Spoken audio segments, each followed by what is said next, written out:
Hi, everyone, and welcome back to the Couch on Ice podcast. I'm your host, Rhylan. This is episode number 66 we're working with.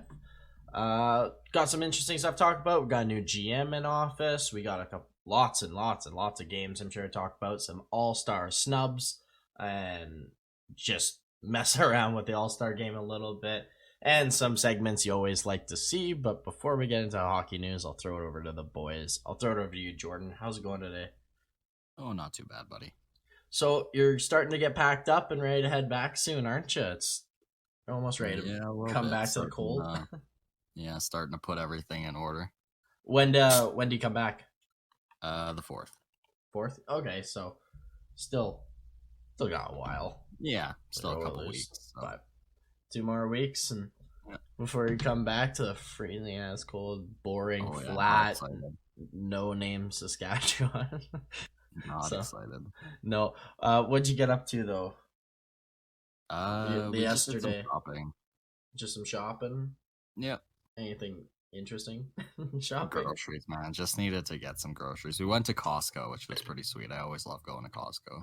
Yeah. They're probably doing those like food samples still now in the States. I don't know if they're doing it in Canada here. But yeah, they do. One of them when we went was some like children's probiotic gummies. Oh, nice. Yeah, the best kind of samples. I used to love going to Costco as a kid, just like running around while your parents shopped and like just get the samples and just. Well, and the food there's cheap as shit too, right? Yeah, so you get like a hot dog and a drink for like $1.50, and you're golden, especially as a kid. Yeah, oh yeah, it was great. That was the only place I like shopping with my parents because I got something out of it. And Costco poutine is to die for, but it's not here in America. I don't know if any poutine's in America, honestly. Extremely Canadian. Man. It's ridiculous. I've only ate there like once or twice, and it was like 10 years ago, so I don't remember any of it. But no, just getting some shopping, some puck watching out of the way for you and Nevada. Chase, what about you? What did you get up to the past few days? Nothing too much. Hitting that ODR again? Actually, no, I didn't go. It's kind of been pretty warm and like, I wasn't too sure. I never did actually end up hitting it back, but no, I haven't been up too much, honestly. If I watched some Boba Fett, have you been watching that at all? Oh, no, we haven't started that yet because we need to watch The Mandalorian. Yeah, buddy. Yeah, we're really behind. Really good, but I couldn't really get into Boba Fett. Oh, really? I'm hearing people are saying it's like insanely good. I haven't heard anything. I don't know. The first episode wasn't very good, so maybe I'll have to give it more of a shot. Yeah, we're like, we just finished Game of Thrones, so which was good. I know that's so long ago. It was so long ago. Almost half of Game of Thrones. Well, I got Crave back, and we were just flipping through. I was like, I watched the first 7 seasons of Game of Thrones, but I never got to watch the 8th season because we got rid of Crave before it came on. So I was like, I gotta finish this show, and I watched it, and I should have stopped at 7, boys. Oh boy, all the criticism about the 8th season is so right, but worse almost. Like it seemed like they grabbed a director they're like, we're gonna pick the one person in the world who has not seen Game of Thrones, and we're gonna tell him, okay, you got 2 weeks to watch 7 seasons of this and write season 8 for us. And that person wrote season 8 pretty much. It was that bad. Just character arcs changing like on a dime. If you've seen it, you know what I'm talking about. And yeah, not a huge fan. So now we're on to Dexter because Kennedy hasn't seen Dexter yet. Yeah, I never did watch all of Dexter. That was so good. Seemed like a long ride to.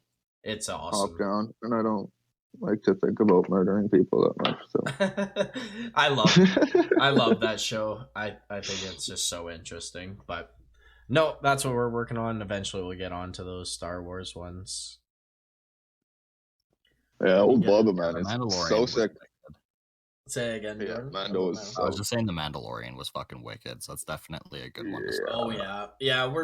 We don't know if they like cross like information at all, so we're probably just gonna watch all the Mandalorian first, and then jump into Boba Fett, and then get ready for the Obi-Wan Kenobi series to come out. Oh my god, that's what we're excited about. Yeah, like Mandalorian just introduces Boba randomly. He's just there, kind of sort of thing later on in the show, and they team up, sort of thing. So it's kind of at the end it teases them as well. Right. So that makes sense. You could watch Boba like right now if you wanted to, because it's his story. It's not really.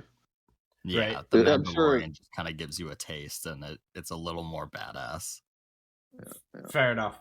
Yeah, well, we're gonna check it out. We just gotta find time to do it. We got with sports, with Candy School, with all that stuff, with all the other shit we're on the go watch. The intro music's cool, man. Like, Jordan, did you like the intro music and the outro music of Boba Fett? Yeah. Fire Justice and hire the person who wrote the intro for us. That's how you're saying, Chase? No, they got like it's like, I don't know how to explain it, but it's like, I don't know if it's more of like a native-ish way to, but they're like saying like, hey, it's like, I don't know, it's sweet. It's fucking, it's so cool. Like, I don't know what it is. Well, I'll check it out when I check out the show. Never will. I will check out the show because it's on our list, but our list is like, oh my god, it's like 10 TV shows long, let alone movies. I'm going to bring up a random TV series that I doubt anybody watched, and it's Chuck. Have you ever watched Chuck? I have not seen Chuck. Yeah, exactly. Like, I know most people haven't even heard of it. I don't know what it is. I just love that show. The intro music's like so sick. I don't know. It's like one of my favorite songs now. Zachary Levi is the aforementioned Chuck. Yeah.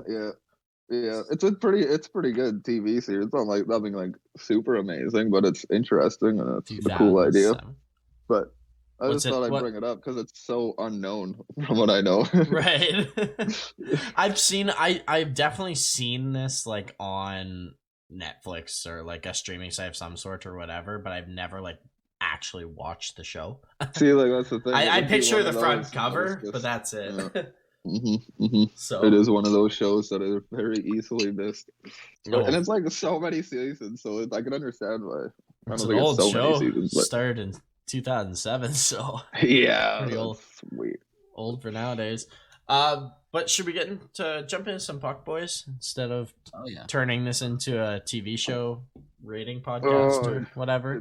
Could be talking about movies all day. Yeah. I could too. That's why I'm trying to steer us out of it so we can focus on what people actually want to listen to on this podcast, not us just ramble on. Does anybody have any games to talk about to start? I mean, I could kick it off quick and go over the Penguins game last night because wow. That was insane. I think there's one game and only one game that deserves to be talked about first. Okay, what's that? You can go ahead with it then. So, allow me to introduce you to Timo Meier.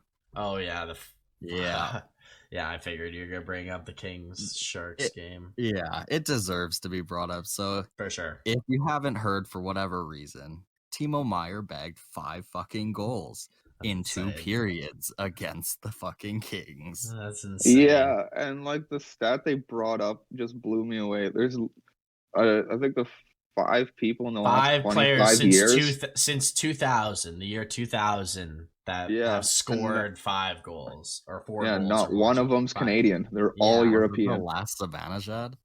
Yeah, the last one was Zibanejad. They're all guess European. What? It's mind-blowing. I want to say 2 of them are Sharks. I'm not sure. I can't remember the other. Pretty sure. I would like to say Hurdle got 5 one game. I might be mistaking it with 4, but I know he got 4 or 5 in a game. But, so, 2 years ago, insane. The last time it was a Zibanejad. I think that was 2 years ago.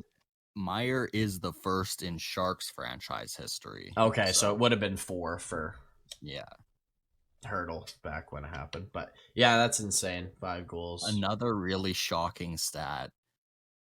Before saying it, I will say Jonathan Quick has been a lot better than he has been in previous. He's been outstanding this year. But this game was a little bit of old Jonathan Quick. 17 shots on net, 6 of them went in. Yeah, here I'll give you guys a little teaser for the All-Star stuff. For a minute, I had him on my All-Star team starting lineup or whatever, and then last minute I changed it because I watched that part of that game. I'm like, yeah, I probably can't like justify anything I say after he lets one guy score 5 on him. So I changed it, but. Got that recency bias. Yeah, absolutely. And also, when we look at Jonathan, who do you want to see? I also thought of it as who would you rather see at the All-Star Game as a goalie? Quick, Markstrom, Demko, or Gibson? I bet Quick is last on your list, so I didn't want to galaxy brain it too much. But no. Back to the San Jose LA game. Jordan, why don't you go more in depth about the game? Tell us some players you noticed, some players you wish you hadn't noticed that were bad. Well, I noticed Meyer. I would hope so. If you didn't after that, you've been watching the sport completely wrong. Yeah, he was pretty good. Reimer was fantastic as well. Which is shocking because he started after Christmas. He was brutal. Yeah, Reimer faced a lot of shots and he handled them really well. Yeah, this Kings team is so good. Very good, but you can see the injury depth on defense is killing them at the moment. Absolutely. You guys keep rambling on. My smoke alarms are going off. I'll be right back. No, that's good times. Nice. No way. Yeah, no, you're right. The Kings have been actually, I don't know what it is. They look a little off. Yes, they could use a full lineup, but yeah, man, Kings have been starting to heat up. Yeah, they definitely have been heating up. And I mean, this is just kind of a bump in the road. You don't usually see the Sharks pull off a game like this, but sometimes players get hot. Clearly, Meyer was hot. Yeah, hey, like Brent Burns actually was looking wicked out there too.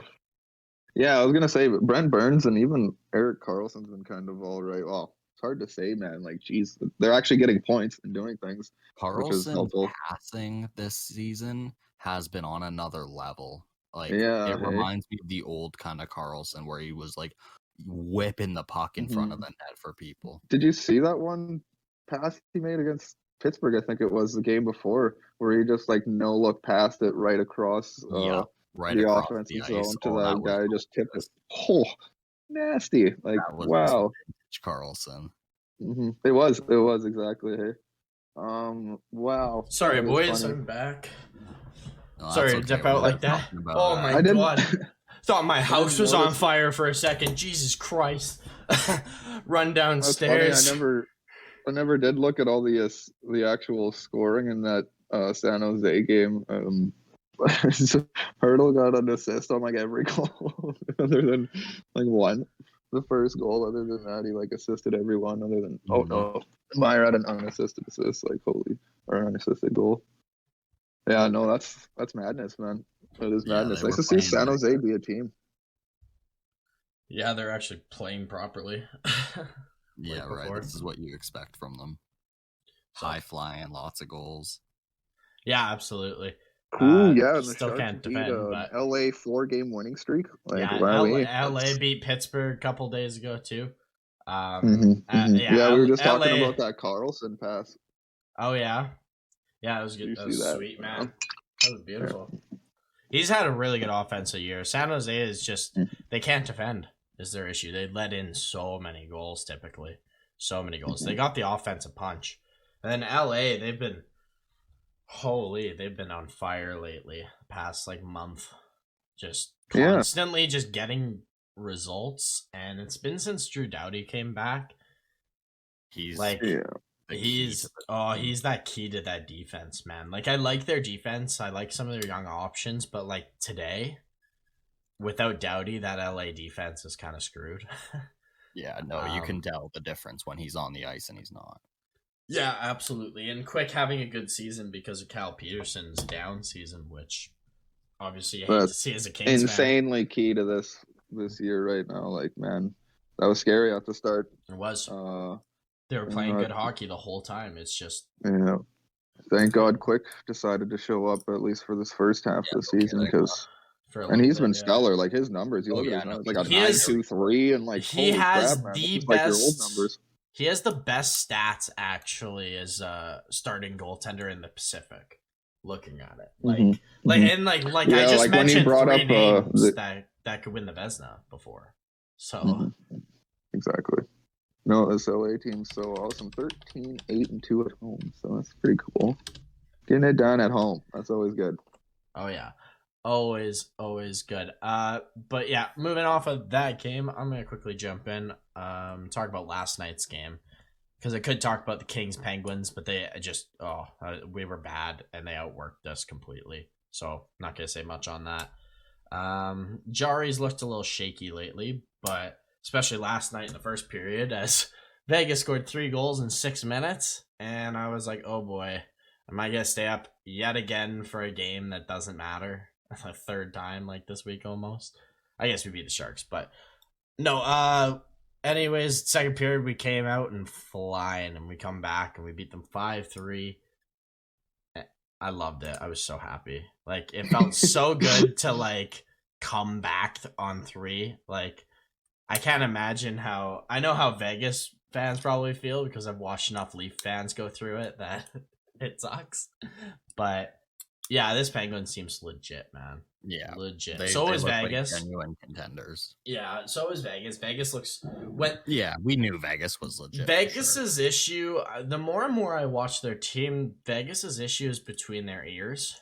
Their players, they do not have the greatest killer instinct to finish games off that you'd want in a top team. They just kind of float sometimes, like Winnipeg, but like with a better team. They're so talented. They outwork you. They're bigger. They're stronger, faster in some cases. Like they should beat you, but they just stop playing hockey for a period every game. So that's what sets them apart right now from the Despite Colorados. The score, I will say Leonard looked good. He looked very good. Like 2 of the goals weren't his fault. One was an empty netter. So yeah, right. I don't know. I think it's 2 great teams playing each other. That's just what happens. It looked like a playoff game. It did, actually. I was very excited watching it. I loved, like I said, every second of it. I'd like to see Jari kind of like get back on the horse a little bit better than he has the past like 3-4 games, but he was so good off the start. Like, I don't want to like sit here and be like, oh, you had a bad game, like you're terrible. I'm not gonna do that, but it'd be nice if he can just kind of get back to what he was doing about a week ago. Would be nice. Yeah, he looked gassed after that game. Yeah. And one thing, sorry, I just got one more thing. We played a goalie who wasn't a Smith or Jari against the Sharks the other night. We played Louis Domingue, and all I'll say is I will have him over to Smith any day. After watching that 60 minutes where we won an OT, take him any day. He did better than Smith did all year. That's awesome. But anyways, that's my rant for the Penguins. Do you guys want to add to the Vegas Penguins aspect? The only thing I want to say about the Knights is power play is actually 13th in the league, 20%. That's amazing. Wow, way to go, Vegas. Like, haven't even had Jack Eichel, and your power play is not like in the bottom half of the league. So that's nice. But yeah, Pittsburgh's was in the bottom. I don't know if it's still around 25 now or not, but I'll just take a quick look. 21st, so 18%. So that's a lot better than what we started with. If you take away our first like 2-3 weeks of the season, I bet we're probably top 10 or top 15. One thing that's worrying me. Holy crap! Look at this faceoff percentage by Vegas. 46%, 46.9. I guess 47. 29th in the league, guys. I guess that's why they got Eichel. Yeah, you need that center. That should help it a lot. I guess that's probably a lot of overmatched Chandler Stevenson. Yeah, like, how many faceoffs does he was? He's not a super faceoff guy. I don't know what his percentage is. He's a good centerman, but I'm sure he's not hitting 50s or high 50s or anywhere. Probably not. Crazy. No, this Vegas team is pretty awesome. Not being as consistent as we've seen in the past, but it seems like only thing that can happen to that team is just get injured every other game. So Yeah, it's Hopefully we get to see this team fully healthy for at least 2 weeks this year. Yeah, that would be nice. It would be nice. That would be very nice to see this team actually be healthy and want to win. Would be a good thing too. There's just I don't like the lack of urgency. I get it, it's regular season. They don't have their whole team right now, like, but that's why they've lost out of the playoffs every single time except for Washington. Like, that was the only year where Vegas just played a better team than them. Mm-hmm. Is that fair to say? Like, yeah. So honestly, I don't know. I think they're fine. Obviously, like, this is no issue for them. One loss isn't gonna make a big difference, but definitely need to tune it up a bit for Vegas. But Chase, do you have any games you would like to talk about? Not really a particular game exactly. I'll go over several games, but I want to bring up the lowly Arizona Coyotes. Were we talking about yesterday's game or the game before? Talking about their last, basically this month of January. Games. It's been pretty really good, man. They've been really good. Obviously they just lit up Montreal, which is just such a difficult thing to do. Like, wow. Yeah. Just for perspective, they're 4-4-2 in their past 10, and I know that doesn't sound amazing, but and that is Arizona, exactly what Vegas is. That's exactly what Vegas is right now. And it's Arizona who traded away everyone this year, so that's so impressive.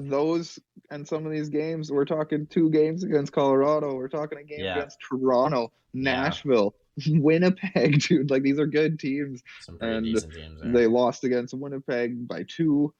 They beat Chicago 6-4. I remember watching. That was a cool game.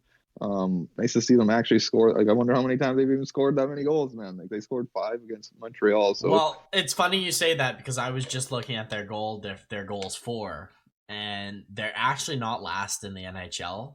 They're not even. Nice. They're not even second last. They're third last. They're third last. Sweet. The Islanders are last with 71 goals. Montreal second last with 78, and Arizona with 82 goals for. Wow, that's awesome. That is awesome. Yeah, no, just love to see. Like, Keller's just the man for this team. I love Keller. I've always liked Keller. I've always felt bad for him that he's kind of just stuck in no man's land. Like, okay, I'm a good hockey player, but I can't showcase it because I've got no one around me but Nick Schmaltz, and he's a bum this year. To me, the way he's playing this year is exactly showcasing how good he is. Like, you can actually understand how good Clayton Keller is on a team that almost isn't a team. Like, let's be serious. This shouldn't be an NHL team. Playing like it right now, though, like you said.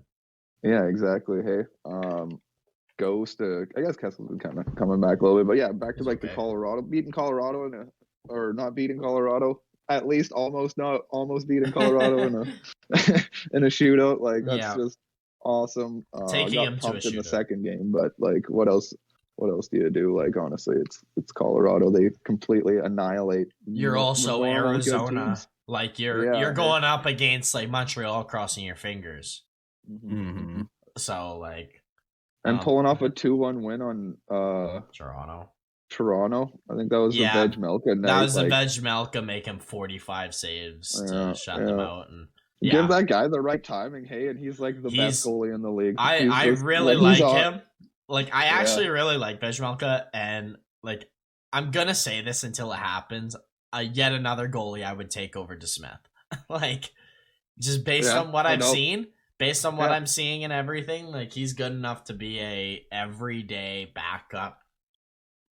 At minimum for years to come, I would say. For not being known at all, like, literally and generated person into the NHL, but like it works. Yeah, that's why goalies are weird, man. Like, you never know. They just need one chance.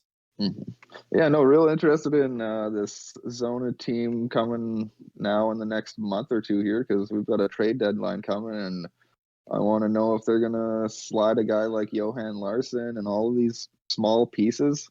Like, these guys are probably going to end up on teams, and I'm really excited to see where they actually end up, unless they keep some of these guys. Like Johan Larsson, huge game that game against Montreal, 16 minutes, 2 points, man. Like, ooh, wow. Yeah, But man. yeah, I just like obviously they claimed Riley Nash. I don't know. I just think these guys are just super good pieces, especially like a Lawson Crouse, Christian Fisher. I am real interested to see if they actually end up trading all these guys, because like in all reality, those guys could be big pieces for them. Because like in all reality, they can do that. They did it last year, and they can sign some guys to come back and play some hockey. Like or just trade for more old guys. Yeah, hey, no doubt. Like straight up, like who's got a bad contract? Hook me up. You bring up Kraus, and it makes me think that's one of those players on the fence for me where I'm like, do you trade Kraus? Like maybe you should probably hold him and hope. Like, even if he doesn't become anything, like do you kind of hold and hope he becomes a Hyman type? What I think they're doing here is they're like, even because it's crazy that they're trading Chychrun, because you can say the same thing about him. These guys are too young to trade. Why would you trade these guys away? These could be future pieces. Even like a Christian Fisher. Yeah, like, absolutely. I would trade Fisher before Kraus because of age, but anyways, continue with your point. So basically, I think they know.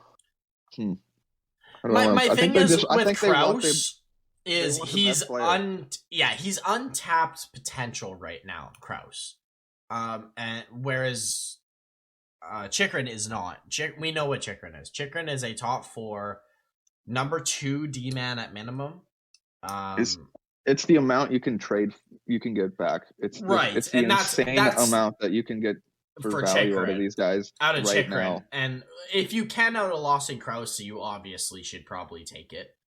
But yeah, and that's why he's definitely one that if the deal isn't like a win for Arizona, they should not take it with Crouse. I like the potential there.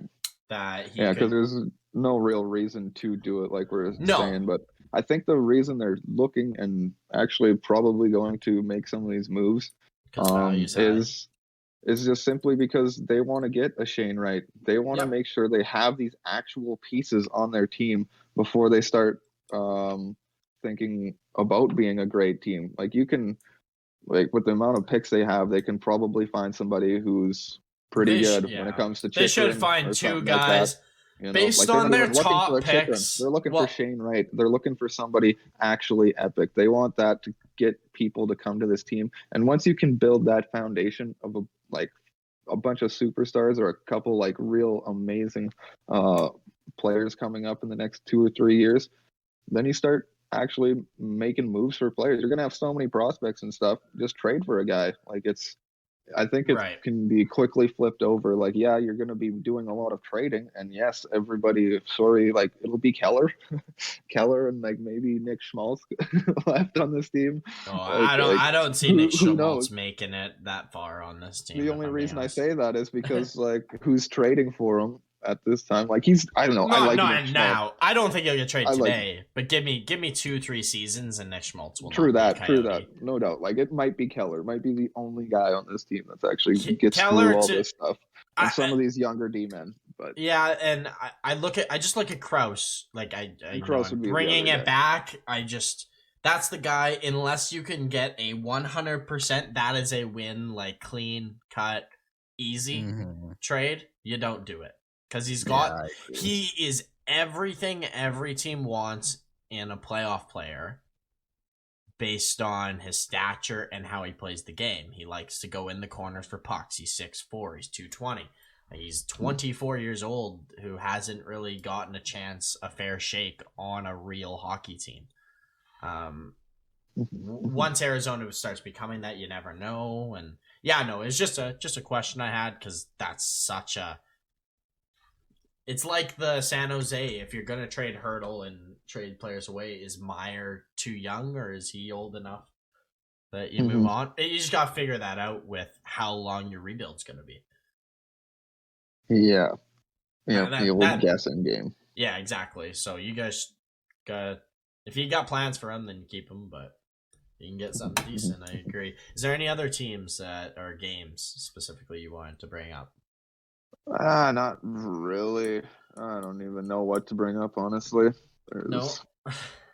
Like I don't. I look at the Flyers are the only other one I kind of want to just be like, what do you guys even?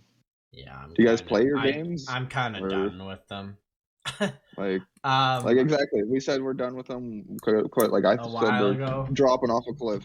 So Yeah, and they did. but They like just to are. look back, like holy They're shit, like they're 2-6-2. Like what the? You guys even playing these games or what? Like yeah, and they're minus 34 differential? Like that was not that bad last time I remember guess looking. where they are in the standings. Just take a wild guess. Out of Assuming in the 32, bottom 5. they are literally bottom 5. They are the 5th Yeah, worst team in the NHL right now, tied with Chicago at 6, I guess. But yeah, it's just I'm done with Philly. Like Yeah, I think it's rebuild time. Quite frankly, it's a major retool time at worst. At very Yeah. worst, I don't think you have to trade everyone away and like no, build through the like not like draft, but Carter like Hart and stuff. Keep your yeah, untouchables, you but like you keep you Carter need a Hart different and team in front such. of them. You need some of these old guys out. Yeah. Oh, they really would have liked to have a healthy defense. I'd like to know how this team looks when they have Yeah, Brian that's Ellis. true. You Yeah, know, that's how true. good is Risto when he doesn't have to be the number one D man on the Right right D side? man. Because we Yep. noticed that hasn't worked in Buffalo, but it's so disappointing. Like it's fine because then maybe that means Giroux ends up on like a Canadian team for a playoff push. But I hope so. I hope he ends up on just a new team to push because as a Penguins fan, it's always watching Philly suffer is always kind of a good thing. yeah. But like no, in actual like actually, Giroux's a hell of a player. He deserves a real shot at a cup again. He's had one sniff at it, and he lost in the final to a controversial Chicago team, as we know of today. But yeah, no, this team is just a I guess nightmare. I guess the only other game would be the Blues Preds where they retired Chris Yeah, Pronger's number 44. and then he crushed a beer right as they were doing that. Yeah, That dude. was dope. I He was love just doing all Pronger. thanking everybody, just being all sweet, and then just like, well, do the last thank you to the fans. Just If pulls a beer out and as fucking yeah, for it's like yes. if I had to pick one, if I had to pick a retired ex NHL player to sit down and have a beer with, he's probably got to be in my top 5. Just with how much of a personality he is and how interesting of stories he would have. And no just doubt. the voice he had and was always in the like yeah, I would have loved to sit down and just quiz him for like 2 hours. Just have a conversation for a couple hours. But yeah, it was no great. doubt, man. Love to see that in the old St. Louis. I want to bring up one game really quick, and I'm sure Jordan doesn't want me to bring it up. Did you guys see the jerseys? Did you guys see the jerseys they were rolling? They were rolling the ones that Pronger used to wear, like the red. Yeah, with the red on the Angle. streak on Yeah. them. Yeah, I saw that. Why do the Blues always have the best jerseys? Like every jerseys they put on is so nice. They don't change their logo that often. Yeah. And their logo is good. But anyways, back to the game I was wanting to quickly bring up that Jordan doesn't want me to bring up. I just quickly want to talk about that Vancouver Washington game because Pettersson got 2 goals and he's been so due. He really needed this as a start, and I really hope this jump starts him into an actual NHL season rather than apparently this guy just loves playing the Capitals, hey? Yeah, he has scored in every game he's played the Capitals. I don't know how many goals he scored, awesome. But damn it, he has scored a minimum of 5. I'd be mad if it wasn't a guy like Pettersson. Yeah, that's fair. He's a bit good. Now, I wanted to bring up this game because we talked about the Pittsburgh-Vegas game being like a playoff game. Well, this was like an anti-playoff game. Both teams did not look like they were trying. JT Miller was randomly just throwing the puck around the offensive end without looking. And it works sometimes. Like, sometimes I wonder if I look at JT Miller some weeks, I'm like, oh my god, this guy's like the best. Like, he's so good at everything. And then I look at him other weeks, I'm like, are we sure he should be running Vancouver like people say he should. Like, I don't know. What were you about to say about him?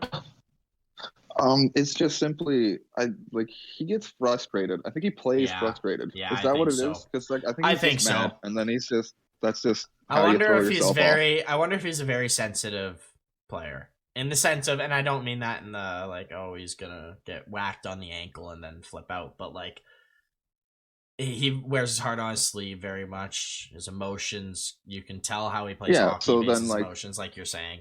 I think so. I don't see why that isn't the case because there's, like I said, some nights he just kind of can't find an easy lane, so he just throws it somewhere and says "fuck it," and which is fine. But like, if Washington hadn't have played like they didn't want to win, like Vancouver shouldn't have won this game. Their defense wasn't good, but Washington. Michael was one of the few guys who I was looking at, like, wow, he's all in to try and win this game, but it's a shame not many others are. Demko is a little good too. Huh? Oh, he's great. Like, I'm not trying to like shit on every game, but it's true. He fantastic. I'm not gonna sit here and like shit on Washington that that's the reason they lost, but it's always a thing with them and the side. Like some games they just don't show up. It's becoming a theme with a lot of teams in around the league, and it's not a theme you want to be known with. No, I agree. So it's just I would like to see. I know how good Washington is. I would like to see them actually show it consistently, rather than just be like, we got a couple wins, we're safe, we're a couple points ahead of Pittsburgh in the third spot. Like, who cares? And then, oh shit, Pittsburgh's like what, a point away now, 2 points away. We gotta actually play. So no, I just like to see them step it up a bit more.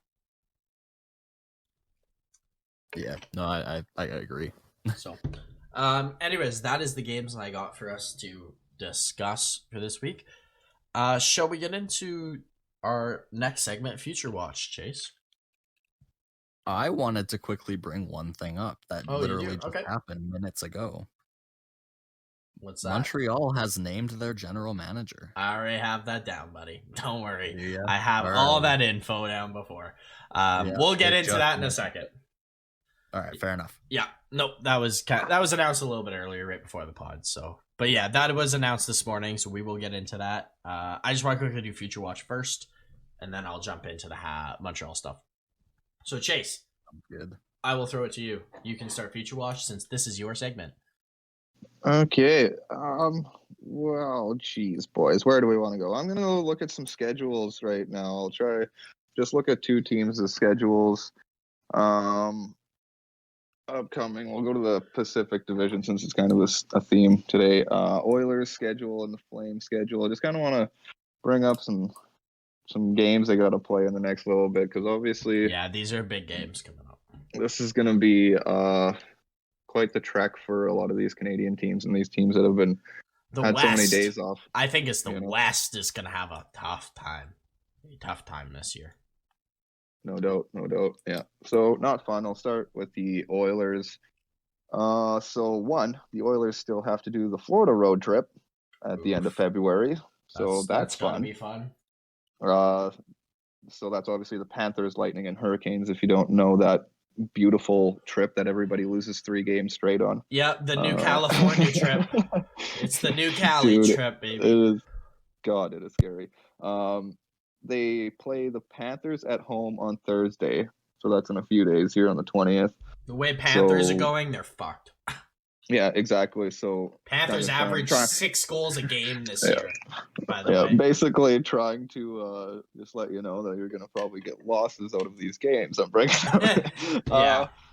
So once again, you will have to play the Lightning for a second time. So not only will you have to go on that road trip, but you do have to play them a second time after that. You still have the Caps, the Avs, and the Golden Knights to play 2 more times. Oof. So it's not fun, especially because the 2-game thing is not great because it's very easy to lose both of them, but it's also kind of easy to get the two wins. So but these are going to be games you're probably going to have to win, or at least go 500 on. 11 more division games that are scheduled right now and 4 that were postponed. So that's kind of decent. Still like 15 or so division games to play. 4 of them being against the Sharks. I haven't played a game against the Sharks yet, so Yeah, I don't know if that's good or bad.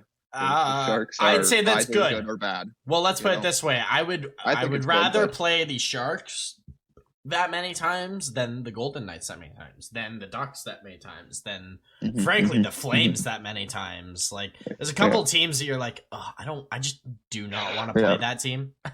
Exactly. Hey. I don't feel like the Sharks are. Yeah, so the Oilers get to play them 4 times. You should be able to squeeze them out. Like, at least twice. Said they have defensive lapses, and that is something the Oilers can take advantage of at least. Based on how the Oilers are playing today, if they don't get at least 2 wins out of that, I think you could be disappointed. Oh yeah, absolutely. Like they almost need all 4 of those. They do need all 4, wins, honestly. But like at bare minimum to even think of playoffs, they have to get 50%. Because if you don't gain San Jose, then they're gonna jump you in the standings. Like they're good enough, but no doubt. So 4 against the Sharks. You got 3 more games against the Kings and Flames. You beat the Flames once already, so that's kind of sweet. You got 2 games versus the Canucks, Ducks, and Knights left. I don't know. So it's important games for Edmonton, just to keep an eye on with how they're struggling. I agree. What about the Calgary side of it all? Calgary side, well, they just got done that Florida road trip. Lucky so they lost all 3 games. I'm lucky for them. Yeah, they're in a 4-game losing streak right now, which is, I believe, the worst in the NHL currently, if I'm not mistaken. Yes, it is. Crazy. So lost all 3 of those games by 3 or more. So that's fun. Sorry, I just saw their last 10. They're 2-7-1. Yeah, as a matter of fact, they lost their last 5 games, and they have lost all those by 3 or more. So not great. Yikes! Not great. Yikes! Flames would have to play the Panthers for a second time as well. Got the Oilers, right? Oilers and Flames this weekend. That'll be such a big game. That was such a big game to watch. I think right there is your future watch for now. Like, just watch that game and then see because this actually wants to win. Because the reason I'm bringing up these 2 teams is because obviously there's another couple teams in the mix on that Pacific side that could try to squeeze in. There's a lot of teams. And there's only 3 spots, and I'm pretty sure you're not getting any of these wild card spots there, guys. You don't think they'll get any wild card spots? Yeah, I'm starting to think they'll get one. No way that I think a Pacific team will get one. I don't see Winnipeg making playoffs. I really don't. Like, I know they're good enough, but I don't even need Winnipeg to make. I think there's at least 5 teams that'll be better than what those 5 2 teams? Extra. Do you think Dallas? Because I sure as fuck don't. I just still believe Dallas can pull it back. Let me pull up the standings. I think, make sure I'm fucking looking to me, at the right Anaheim seems like like Nashville's in there, Minnesota's in there. All I need is either Winnipeg or Dallas to pick her up a little bit, and that's not really not scared me. I'm not very scared of LA or Anaheim or San Jose or anybody like that. So. I am of Anaheim if I'm Dallas or Winnipeg, because that's the team that will, unless they're obviously better than Calgary or Edmonton. I'm definitely not too worried about the old LA Anaheim, but I'm not as worried about LA. What I am worried about is the 6 teams in the Central, because I can understand one of them not doing great, and probably Dallas, Winnipeg, or Nashville, but no, I got a lot of faith in that side. Fair enough. I think the Flames and I think this Pacific Division really has to do good against their own teams to give them that extra jump in the standings. For sure. And what else do we got for the Flames here? They got to play the Blues twice next week, and they've been really good.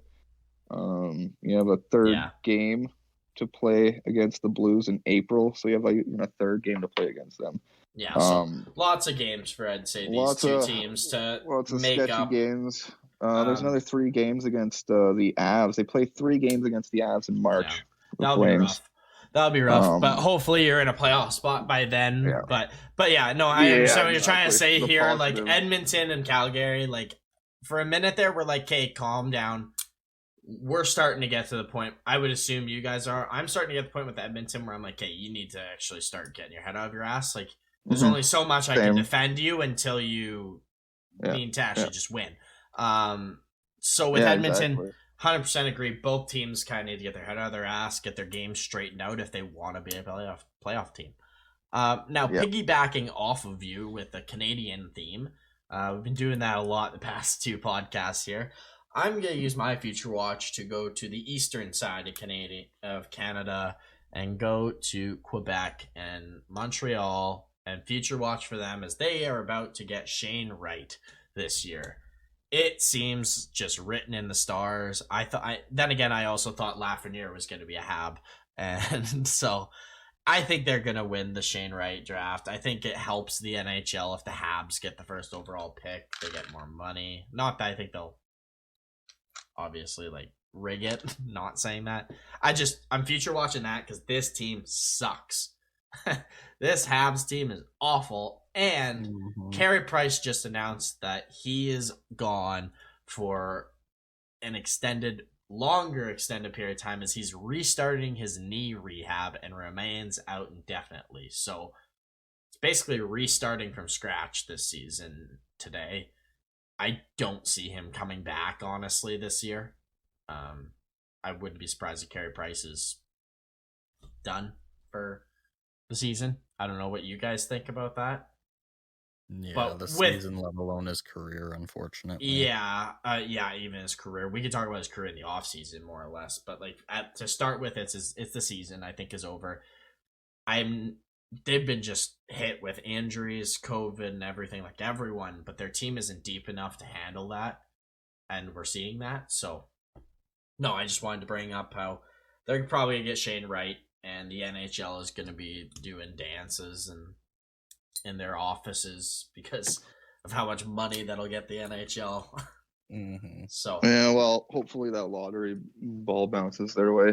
Yeah, for their sake, because they really need that center, that game franchise-changing type center. So save the first overall pick for Arizona in 2023, where they can get the better player.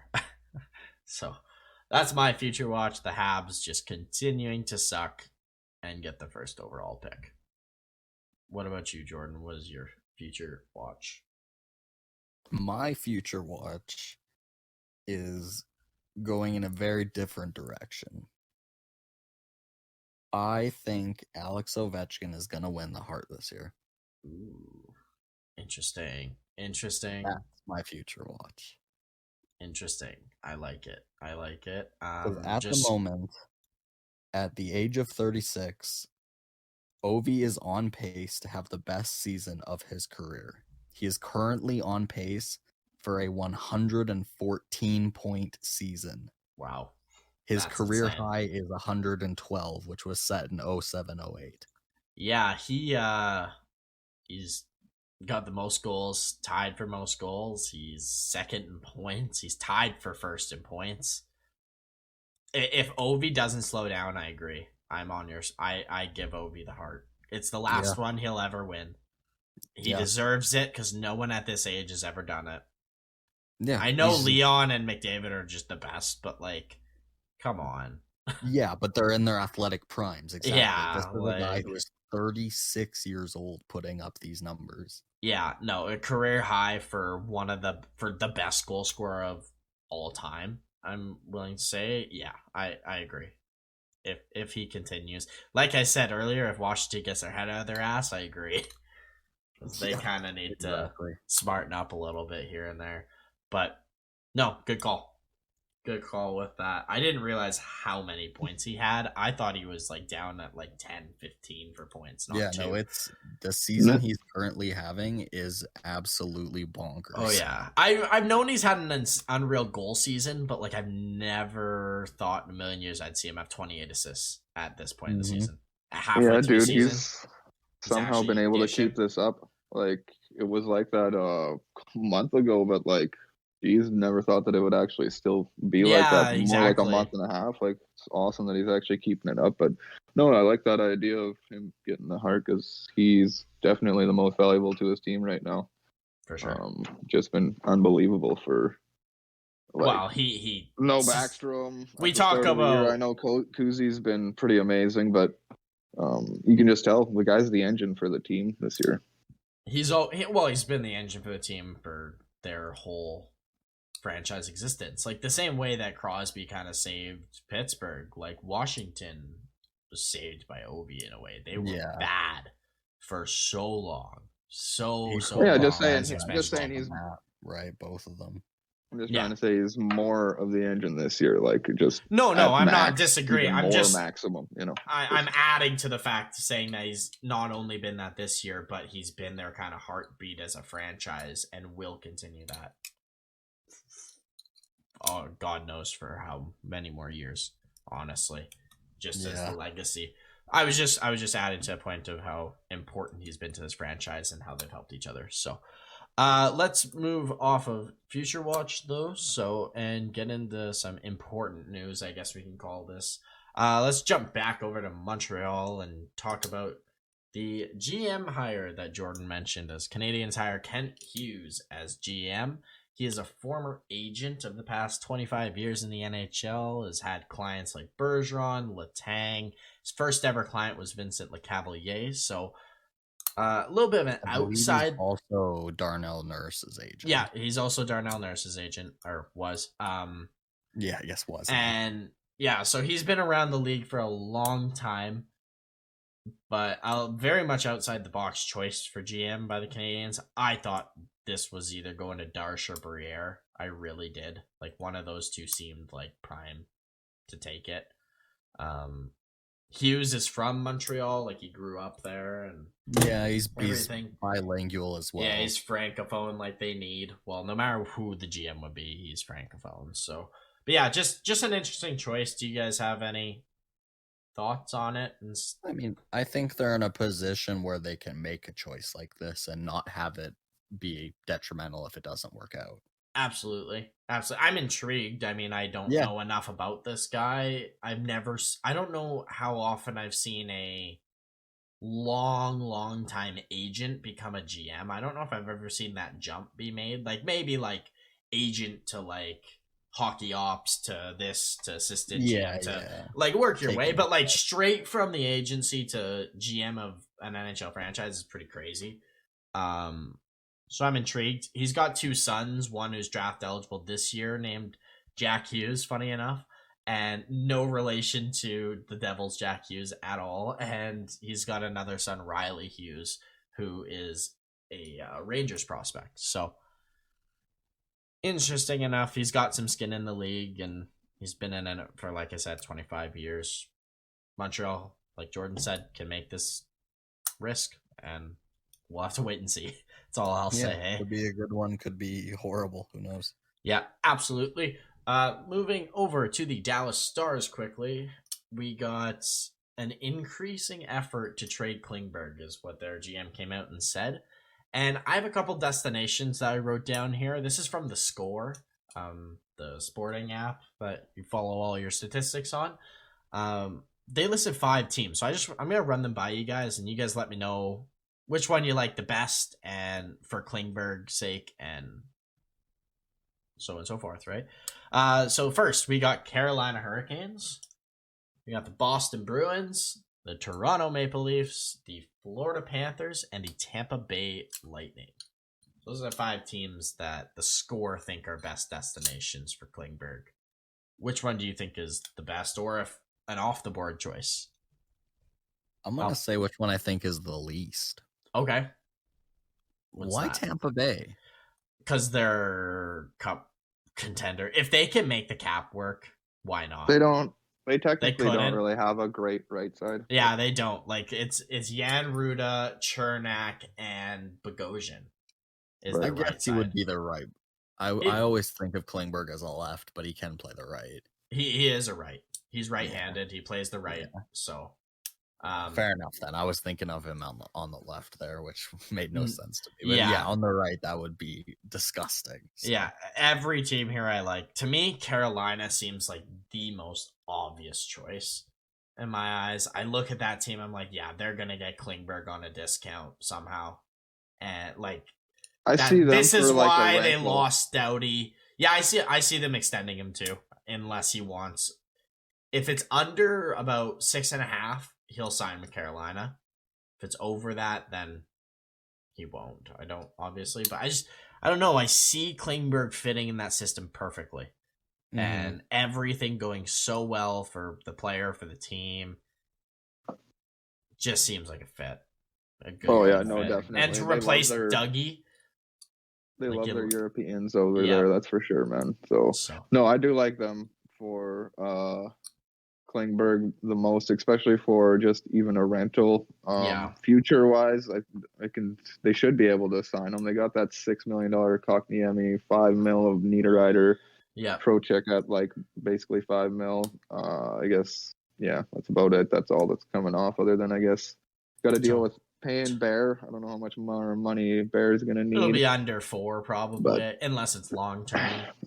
Yeah. So. Should be able to get Niederreiter and Kotkaniemi cheaper. So he should be able. Like I'm thinking he's gonna want like I know it's Carolina and they do their deals how they do their deals, and you either accept them or you don't. So like I said, I'm not sure about the long term for Carolina just because I don't know if Klingberg's like, no, I'm getting 7 or whatever, and they're only offering 6. Well, yeah, and they're smart and they are not overpaying for anybody, and that's kind of their. And that's why I said if it's over 6.5, like don't even bother. But like it's just a visual picture in my head, him in a Carolina jersey. I'm like, oh, that could be dangerous because they love their right-handed, offensive-minded number 1 guys, right? They got Pesci behind, so. Yeah, no, Carolina's definitely one off the ball that I like to. I don't know.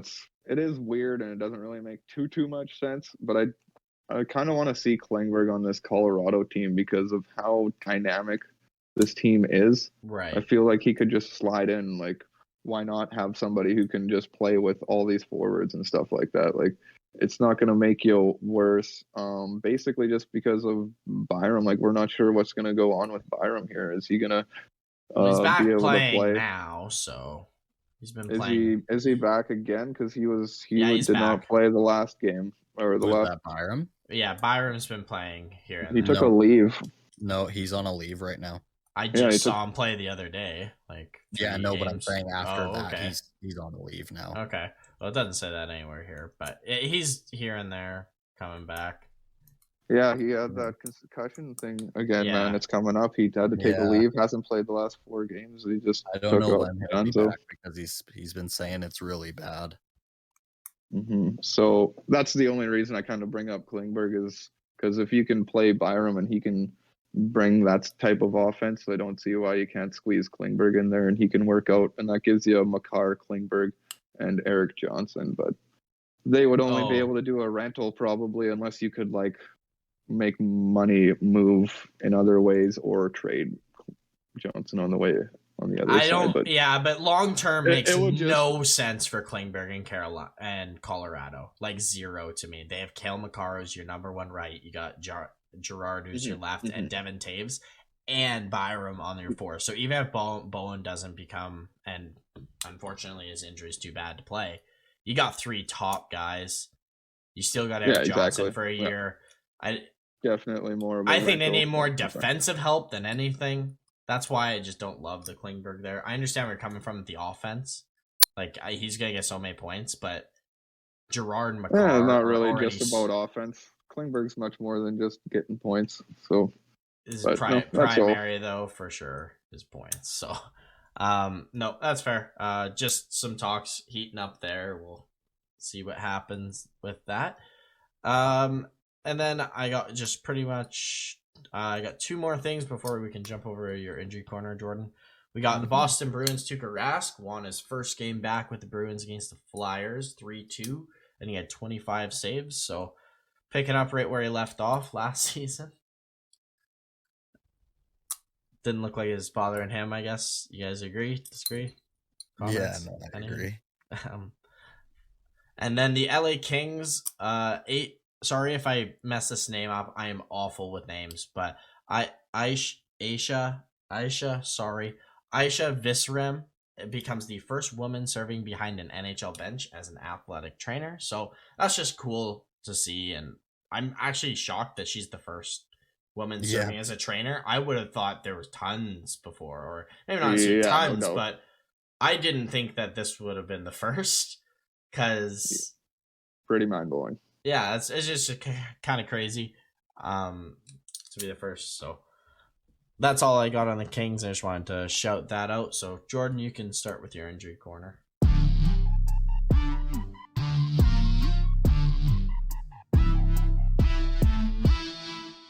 Hell yeah. We might as well start with Bowen Byram. His concussion problems have been getting worse. He's stated he's going to be out for a while. They're not sure how long, but like I said, he literally just said, I'm pretty sure verbatim, it's unbearable. Like, he cannot continue to play with that. Jeez. Yeah. Which is such a shame, right? Like, he's obviously far too talented to let something like that hinder him back, so hopefully it doesn't. Yeah, we'll just have to keep posted on it. I mean, I'm seeing Nolan Patrick. I'm seeing Nolan Patrick play games this year a lot more, which is nice. So like it, and we wondered if he'd ever play again too. So hopefully something. The right kind of protection, the right situation, he could definitely play. Yeah, no, absolutely. I hope. Yeah, got to sit in one of those cool dark rooms. Yeah, those dark rooms, just chilling there, living there for like 2 years. Sounds awful. Those suck, apparently. Yeah. Anyways. Continue. That's okay. Stalock has been cleared by his doctors to play again, following the heart condition he developed after contracting COVID-19. That's good, at least he's cleared. Yeah, that's really good. Biggest thing we want is athletes to have the chance to play. I believe he got placed on waivers. I'm not sure if he cleared it or not. He did. And that was, I saw him cleared. And that was just for the purpose of getting him to the AHL so that he can train, get some games in, and get ready to play, because Koskinen's useless. So definitely good signs in Edmonton, because I'd rather him than most of their goalies. Pat Brown, he will be out until the end of February with a knee injury. Yeah, that's a tough blow. Pat Brown. What a name. Patrick Brown, yeah. He got, claimed by Vegas or something like that? I don't even know. Is that who we were talking about? I don't even know what team he's on. Yeah. I think he's on the Flyers right now. He was on. So he was on Vegas and got claimed? Okay. Yeah, and then he got claimed by the Flyers. I knew he got claimed by somebody this year. Old Patty Brown. He was good didn't he play in the playoffs for like a few games for the Vegas? I thought I saw him in the old playoffs one game because of injuries. Whatever. Never mind. I mean, I know he played games with the Golden Knights. I can tell you he played 12 games for the Golden Knights. Or 14 in total, actually. Yeah, so. He's been playing for the Flyers this season, so that sucks for them, right? Any player for the Flyers that's actually playing. Hey, he's only a -3 this year in 20 games. That's not that bad, considering the Flyers are pretty bad. No doubt. Scott Saborin, he dislocated his finger fighting Milan Lucic on Friday. Yeah, I saw Lucic's knuckles after. Yeah, they were all shredded. Gave him and his helmet a few blows. Yeah. So. But I don't think that's anything Lucic isn't used to. No, definitely not. I love the picture that he posted, because there's not a chance that ring is coming off for a long time. No, absolutely. Oh. No, that's that one. Connor Brown broke his jaw. Yeah, he will be out until mid-February. Well, at least it's his jaw. That's one of the best things to break if you're gonna hurt something. Yeah, you can come back early. Sorry, I sneezed. No, like he can come back early. He can just wear one of those shields. There's either cage or those fish bowls or whatever that they wear. So that's the good part about it sucks to have his jaw broken, obviously, because he's one of Ottawa's better players. But yeah, breaking your jaw just sucks in general. yeah, it does. It sucks to eat after a lot. Talk, eat, drink. Yeah, not fun. Dante Fabro, he is out until at least the 25th with an upper body injury. That's not too long though. 25th. That's 7 days.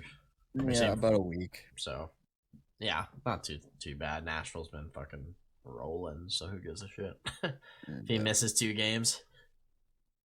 Couturier will be out till the end of the month with an upper body injury. And then he'll get hurt his first game back. I love Couturier. I think he's a fantastic hockey player, but he's just injured always. Plagued with them. He is always injured. Like, he lives on this list. So, Zach Bogosian is out 2 or 3 weeks with a lower body injury. Just need him for playoffs, baby. Pretty much, yep. Need that grit. Yeah, hey, they can play, what's his name? That Cal Foot, Tampa. Yeah. You can get into extra games with him out. And finally, Malcolm Subban. Yeah. He'll be out until the end of February with either a wrist or a hand injury. There's not a lot of information. The only thing that is known it's is from making that save behind his back where he bent his wrist backwards. From Pat Maroon falling on him. No, I know. I'm just joking. It's probably... I know. I'm just saying. They're not sure if surgery is needed. That will obviously change the timeline. So at the moment, it's till the end of February. Yeah, the light is just shining down on Buffalo to say, like, play Dustin, like, get him healthy. Yeah, I was reading into it. He's at the moment. How's he doing? He could come back pretty soon. They're just waiting for him to feel fit again after getting COVID positive in December. Yeah.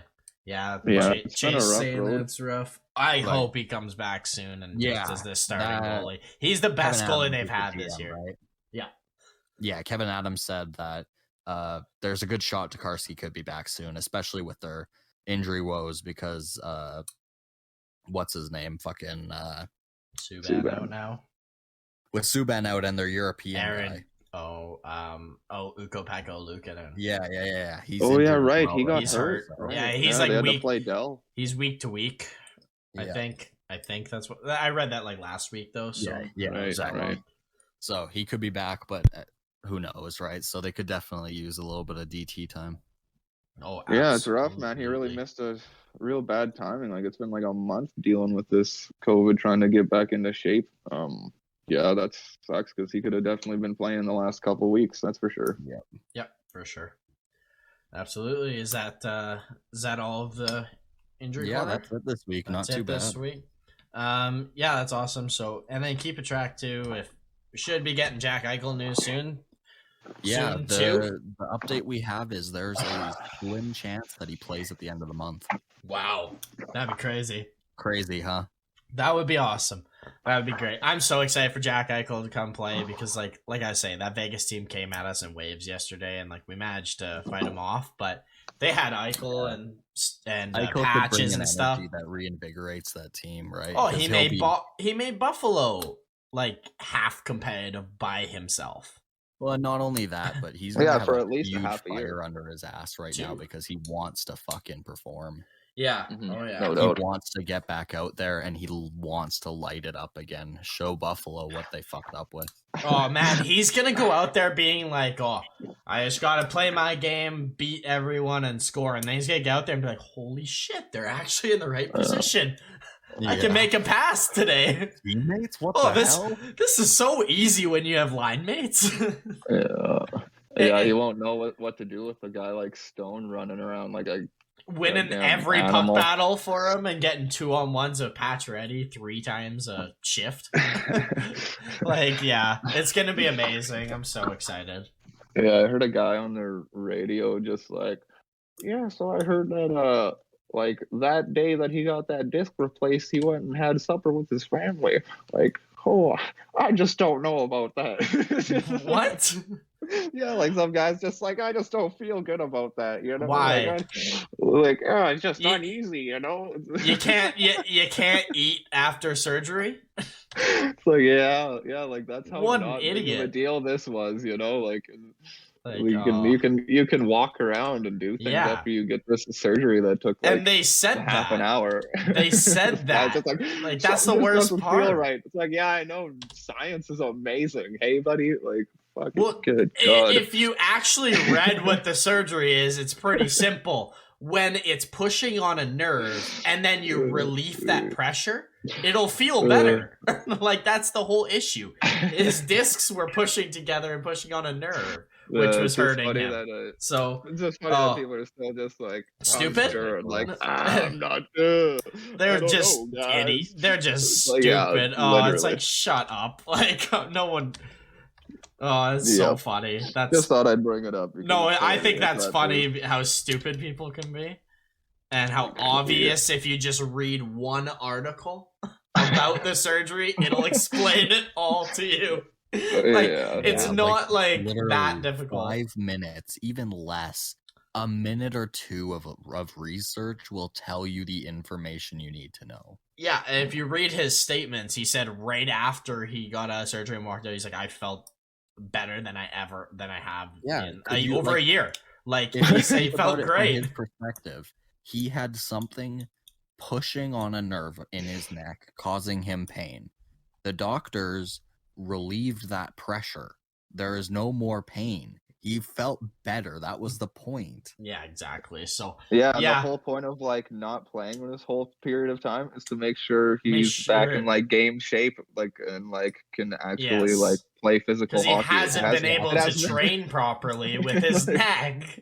Like, oh boy. It's just insane how some people think. Like, yeah, with never do a new surgery. I understand like the skepticism off the start. Like, if you've never done it at all, period. Like this, but this surgery had been done before on other athletes. Yeah, plenty of football players. Plenty of MMA fighters, rugby players. So yeah, no, it's just whatever. Stupid people will be stupid, right? Winning. Little Charlie Sheen.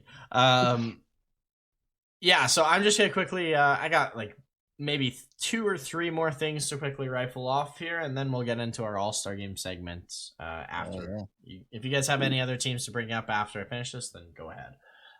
Starting with the New York Islanders, I got Ross Johnson. I put Ross Ronston on my notes, but Ross Johnston Ross Ronston suspended 3 games for his check to the head on Devils Greer.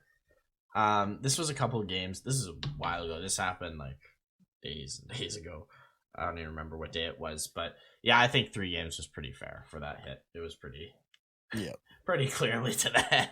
Yeah. So I'm pretty cool with that suspension. Moving on to that is definitely not the New York Rangers, but I think he scored it against the Knights. Wow, I'm all over the place. But Braden Schneider, he played his first game for the New York Rangers the other night, and he scored in his debut. So a wicked wrist shot. So that's super cool because they're really high on him. Yeah, they are. To be the Trouba probably replaced me. He's a really big physical right-handed D-man from the Western Hockey League. So good to see him fitting in well right away. It's always good to see, hey? Yeah, I love to see the Rangers D prospects are just better than most people's actual players. It's great. Prospects better than their whole pools, like the Rangers defense. I guess they're not even prospects anymore because they've been playing. Not even playing in the NHL, and they're better than most people's bottom pairing. Honestly, if they just it's just the age. It's the only issue sometimes. And then finally, I just got one other little stat. I kind of threw it out there earlier while Chase was talking about Florida, but they average 6 goals a game this season. Is what I heard on their last game they're playing. Crazy. That is unreal. Like, this team is legit, as they've scored like 9 goals like 2 or 3 times in their past like 5 games. So Florida's offense is just crazy. Almost at 160 goals, 158 right now. And how many games have they played? 38. Yeah, so it's wow. 4 goals technically, but I bet in the last It's month or two probably it's just been in the 6. past span. Yeah, it's like insane. so ridiculous, man. Yeah, they are just those guys. Tampa, Carolina, they are so scary to play. You like I was talking about the road trip. It's insane. I haven't seen somebody win a game against them in the last several times. Somebody's swapped through that road trip. It's wow. They're it's the teams to beat. ridiculous. They are definitely the the teams to beat. For sure. Do you guys have any news also otherwise around the league or stuff you want to bring up before we I have get one into thing. All-Star? What is that? Very big news actually, and in fact good news. The NHL will no longer test asymptomatic players and staff members following the no All-Star way. game. I didn't know that. That is fantastic news. Wow. Yeah, so testing will biggest smile on my face. Testing will only be required for cross-border travel and if symptoms arise. So that's a very big win for the NHL. That's huge for the NHL. We've already had a record number of NHL goalies, and we're not even halfway through the season yet. So it's just nice to see that that's going to happen. Hopefully, a lot less after the All-Star game. Just players out for essentially in past reasons, no reasons, right? Yeah, it's missing for a game because of this just shitty thing that's in our world. Frankly, it's just something you never thought of 3 years ago that never would have happened. So nice to see that that's going to be diminished and slowly go back to normal. But anyways, so that's our news around the NHL. Should we just get into the All-Star game that you? Yeah, hell yeah. I'll kick her off here. Give you a little stir the pot here before we get into this. Okay, so the All-Star game. An event, well, I must say I have a lot of memories watching. I'm sure you guys do too. It's fun. Oh, yeah, all the way back to when they used to draft the tems. That was awesome. And the last person to get drafted won a car. I forgot about that.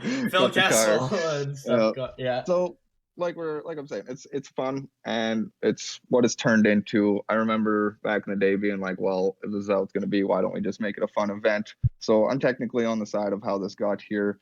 I'm fine with it. It is what it is. But what I'm not fine with is the NHL not recognizing the players that are truly being all-stars for their team. Especially when personal accolades are tough, if not impossible. Impossible to come by for most of these impactful players on these teams. I just want to be able to look back at the list and know that there's these are the top 10 percentile of players in the league. I want to be able to see that every year. And it works out. So the math works out perfectly with 32 teams. It's literally 72 dudes. If you're taking your 23-man roster, you divide that by 4 different divisions, you get 18 skaters. You get a roster, guys. All you do is just add a couple goalies. I'm talking it pushes to 11% of the league that would then be named to an all-star team, having an actual NHL roster for each division. It makes sense. It seems to just fall into place. So it would be a total of 80 NHL All-Stars is what I'm getting at here. Basically, I got an extra 3 for people who would like your scratches or whatever. Basically, just if somebody doesn't want to go, right? And at the end of it too, after Chase goes through it, we're all gonna list our starting lineups for the Pacific today. I don't know if you mentioned that we're doing Pacific today. Not yet. No. Not yet. Sorry, I kind of jumped the gun there, but yeah, Jordan and I also have just a starting lineup, so a center, left wing, lefty, right D, and a goalie, and we're all gonna list our first ballad type. But Chase is gonna list a lot of extra names, and if he misses one or two, I've got a couple extra notable names too. So, you can continue. Yeah. So Chase. Basically, just got your technical 23-man roster. So I'm gonna go through just each team in the division. We're going to hit the Pacific Division here. I'll start in Calgary. So this team's doing really good, and they weren't I don't know. Can you guys remind me how good was this team at the end of last year? Not They, good. they were they were awful. They were worse than Vancouver, who went through COVID. Yeah, just squeezed out. It's rough because in a sense this all-star thing would have to be like a yearly thing, so it would be like to last all-star break, but whatever. Anyways, Johnny Gaudreau, Matthew Tkachuk, Jacob Markstrom are 100% on this team. These guys have been unbelievable for this team. Johnny Gaudreau's got 15 goals. Matthew Tkachuk's got 16 goals. This team's just great. Markstrom's half of the reason, I'm assuming, because of how they're just become so good this year. He's settled. Yeah, so those are my three guys in my starting lineup. I do have Elias Lindholm as my extra scratch because I wanted to put him in, but man, there's just a few other guys, and I am sticking to each team does get a starting lineup. Or a player in the starting lineup. So that's good. Go ahead. Can I jump in quick and just a name people probably a lot of people would be screaming at their screens right now that you haven't mentioned is Andrew Mangiapane. Not even listed. So I just find that interesting. No, definitely. I know he's slowed down. He's definitely slowed down a lot, but like with how good his start was, it's just I know a lot of people bring his name up, so I wanted to do it for them. Yeah, no, deservedly, right? Yeah. Well, what was he had like a 15 goals streak or something like that, and he has 18 goals. 18 now, so it's been a little rough after a little bit, but no, there's definitely a nod there for the guy. Absolutely needs a notable. Yeah, exactly. At least a mention. A mention, yeah. So, but anyways, with this Calgary team, Gaudreau 39 points, Tkachuk 32 points, and a big reason why I have Lindholm as my extra forward here is a plus 22. The guy's hitting a 53% face-off percentage. I don't know. Which just is love crazy everything for a guy who was a natural center. Yeah, exactly. Yeah, like he grew up a center, but then got pushed to wing, and then they didn't know what to do with him, and then he got traded to this team, and he's been an all-star for this team. Honestly, in my eyes, it's pretty cool. Anywho, get to the next team, the Edmonton Oilers, I guess. So I guess who am I gonna call? Clearly, those two guys, Leon, those two bums, McDavid. And I do have Darnell Nurse. Yeah, that's as well. Yeah, you throw in Darnell. He's been very good. Another notable name. Maybe if you did it, now that I think about it, we should have thought of this before the podcast. We should have did like an all rookie team. Maybe we could do that at the end of doing all our positions. We'll do a all rookie team. But Evan Bouchard should be mentioned. He's been very good for considering how bad their defense has been. Definitely a guy that could be honorable mention. Honorable mention. Years to come. So. But yeah, I know Nurse missed a few games, but he was obviously in Norris conversations last year. He's playing like 26 minutes a game. How do you not put him in? He's still having a good season. He's not playing like he did last year, but not far. And right now, Draisaitl 54 points, McDavid 53. Ridiculous. 26 goals out of Draisaitl. Tied for first for Draisaitl and third for McDavid. Yeah, points. Both playing 22 minutes. Both have face-off percentages over 50%. Leon at a 54.6. Like, my God, that's awesome. That's fairly impressive, you could say. Just slightly. Let's go to the LA Kings. How do you not put Kopi and Drew Doughty in there? Like, these guys are absolutely the team. Yeah. You guys say something, Jordan? Oh, I was just saying they're the heartbeat. Yeah, absolutely. Yeah, literally. Hey, love Kopi that. almost kicking a point per game, 35 points in 39 games, and he's kind of coming off of a little bit of a down. I know we're just talking about how LA's been very good, and they have, and he has been. It's just there was a point before that where they weren't great, where he kind of slowed down, and that's probably why he's not at his point per game. But 57% face-off percentage. What is that? Like, what do you mean? Insane. I can't believe he didn't get picked over Kempe. Like, I know I like Kempe, he's a good player and all, but like, come on, man. Like Kopitar, like maybe you could throw Kempe as obviously an honorable mention. He made the actual All-Star game. He's got 17 goals, but I agree with you. Kopitar is the forward you take it all day. And we didn't even bring it, like we brought it up earlier in the podcast, but Jonathan Quick. having a Yeah, fantastic year. If there wasn't so many good Pacific goalies. I actually that's the did problem, put. right? I actually missed that. I did put him in as my extra goalie. Yep, because in all reality, his stats are better. Like, sorry, Demko. Like, I love him. I thought he played so good this year. I really do. I think he's playing amazing. I think he's worthy of the All-Star. I wanted to give Quick the nod just because, well, he's not in the actual starting lineup, but I thought I'd give him the nod because of how he's played this year, just for random recency bias, because it's nice to see him be a goalie again. I was really scared last year, him not being who he was.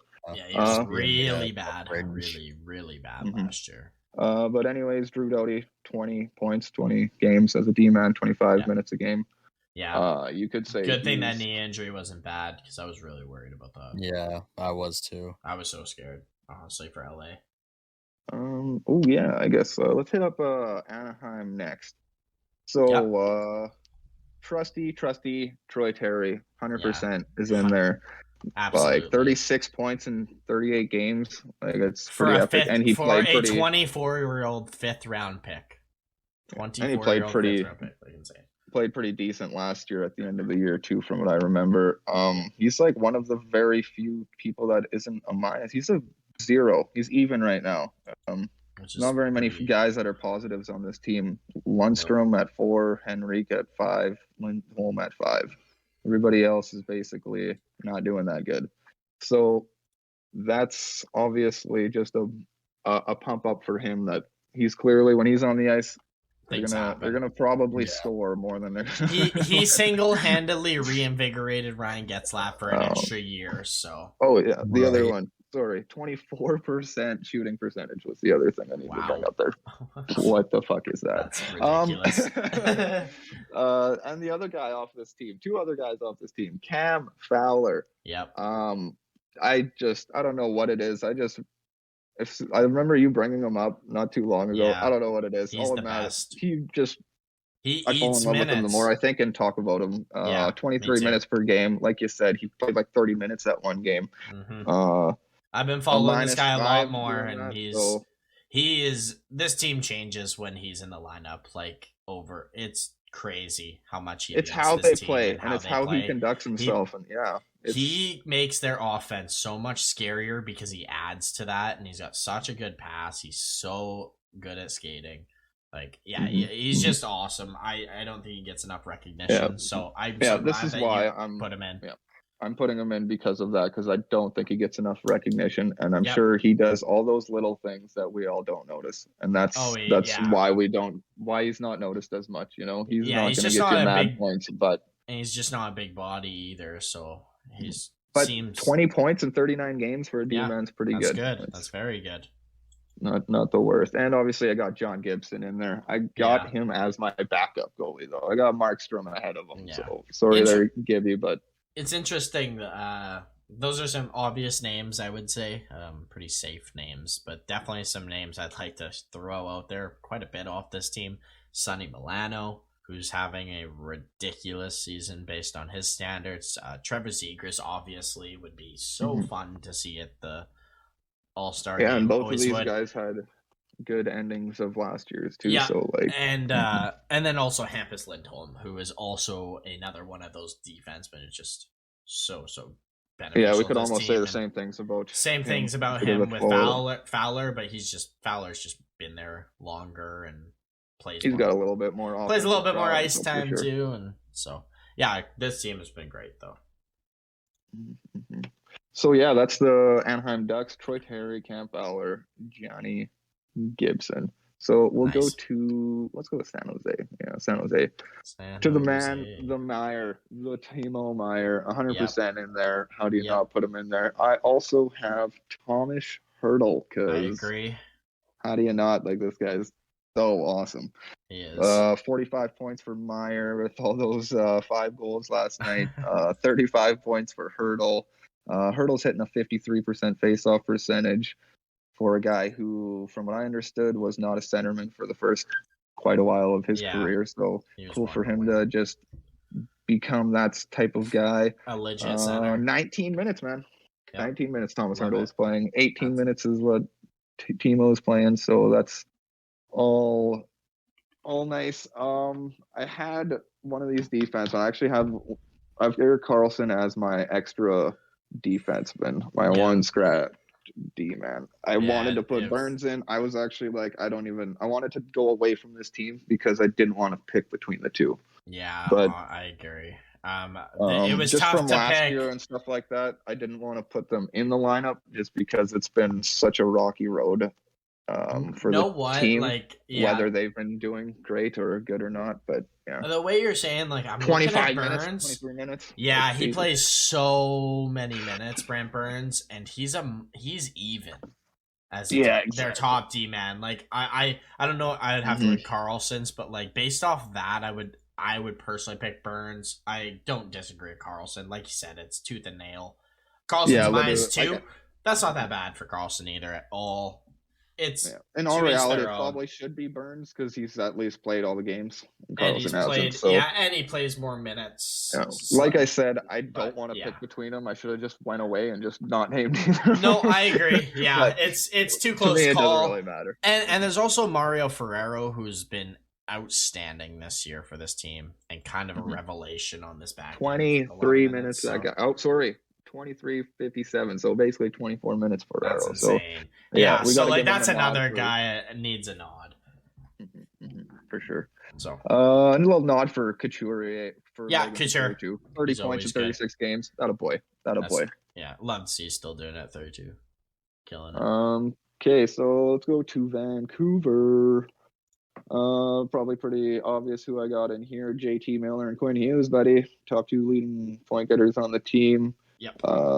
Hughes playing 24, almost 25 minutes a game, 30 points, 37 games played. That is a .81 percentage of game. Like, that's very impressive unless you look at Cale Makar. yeah, exactly. I love how people still debate that on Twitter. Hughes over Makar. It's like, okay, that was like 2 years ago, buddy. Like, that's not a debate anymore. Makar's already won. But anyway, sorry, continue. No, that's fine. +9 Hughes. JT Miller, 38 points, point per game. Literally exactly a point per game. 21 minutes game. 17 power play points, 4 power play goals. So he's pretty super big.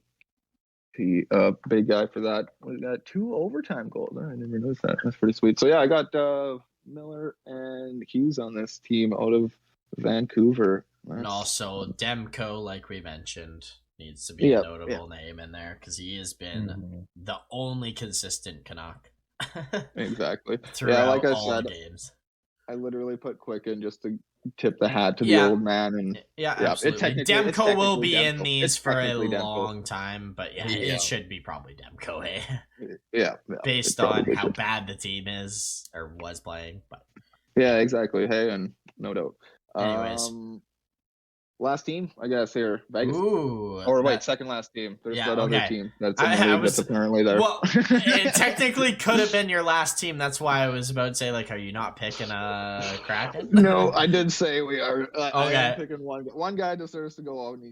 There's one thing, for sure. Enough. And I'll go with them now quickly because we were bringing it up. Yanni Gourde. Yanni Gourde? Yanni Gourde.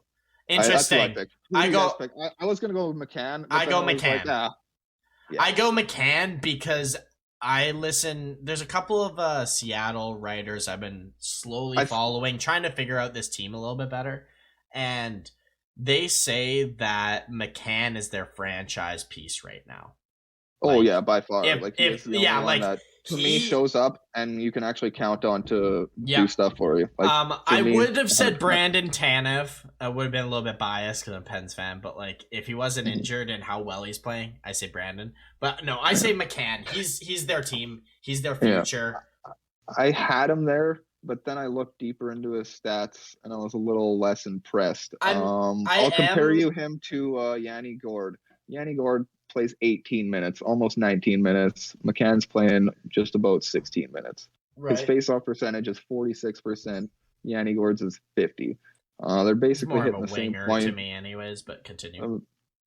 No, he's been playing center for. I know he's been playing center and he can, but like he's better at wing, is what I'm saying. McCann, like he played wing for us a lot. Yeah, so like 0.7 points per game, McCann, and Gord's at 0.67. So I don't see much difference. I see a little bit better understand that. face-off percentage and stuff like that. I think it's more time on ice, and also the last year. Like, let's be serious, this is an all-star thing, so I am going to kind of nab from last year and stuff. He did win a Stanley Cup, and he was amazing at the end of last year. So also to defend McCann, he was crazy good at the end of last year too. Just didn't win the cup, obviously. Yeah, no, I just get McCann because of the eye test. Like, when I watch this team and McCann's on the ice, I'm like, they could score. Yeah, and I fully agree with that. So that's the only reason I go McCann. Literally the only reason.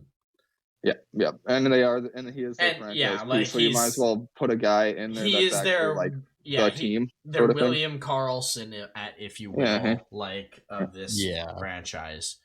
He's really gonna tip the hat, but anyways, into a real hockey team.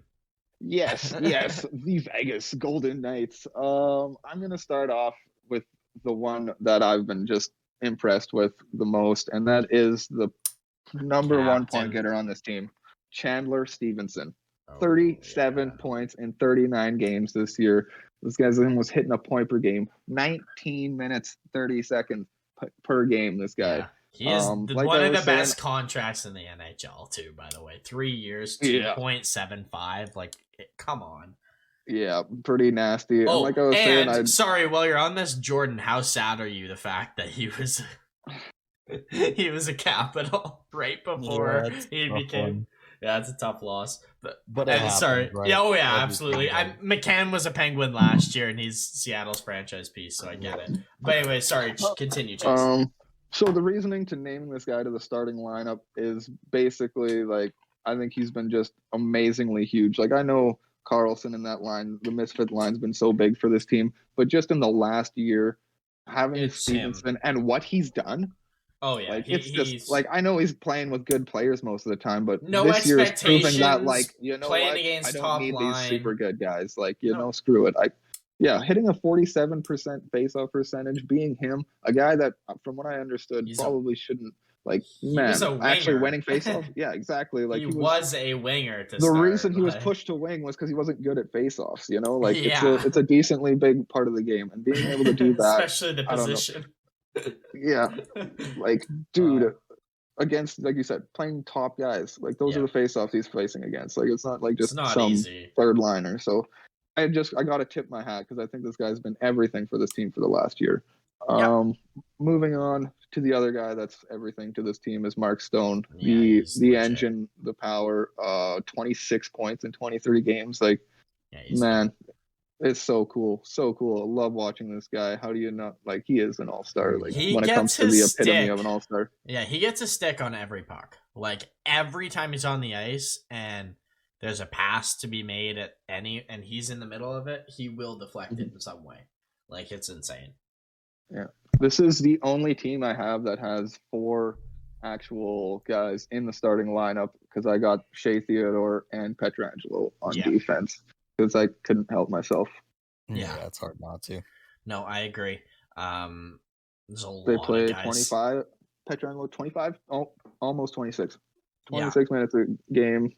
Theodore 23. These guys are both positives. 0.7. We're looking at for points per game. That's awesome when it comes to defense. So another guy on that defense to add to the list. Not to make it just a Vegas all-star team, just take their whole team. But like, Zach Whitecloud needs some recognition for what he's doing this year. He has been their legit second pair number 2 right-handed D-man and is blossomed into an incredible hockey player. Like, he's so important to this team. And the reason you're bringing him up is this guy's the plus 13. He is the highest in plus minus on his team. The next guy is a guy I want to bring up is Nick Higg, because like these 2 young guys are just phenomenal for this team. So awesome. And for young guys, getting a 0.4 points per game, that's really good. That's an assist every second game, basically. Like, that's it's incredible. Like, incredible. I'm so impressed with their second pair, because it looks very underwhelming on paper, but if you actually watch hockey and like look at these guys, they're really good defensemen. Yeah, So I can't say it enough when it comes to those young guys. Like it's seamless how those guys just came in and just played hockey, and and they're we all so just good at it. pretended like they weren't Good, and kids, they and that are. it doesn't take 2 or 3 years to get ready and actually good at NHL defense. Like Yeah, exactly. not with those guys, you know. So, but no, that's a good nod. Yeah, So for sure. let's get into our starting lineups, Absolutely. boys. Are we gonna start from the back and go up, or do we want to start at the center and go down? Let's start at the back. Let's go to the goalie. Who do you guys got for your starting goalie? I got Markstrom. You got Markstrom, Jordan. I also have Jacob Markstrom. Ooh, I got John Gibson. More impressed with Anaheim, and that team went from not being able to score and win a game, save their life, to John Gibson saving everything. So, yeah. Right D. I don't understand that. Yeah, right D. I presume this is all the same.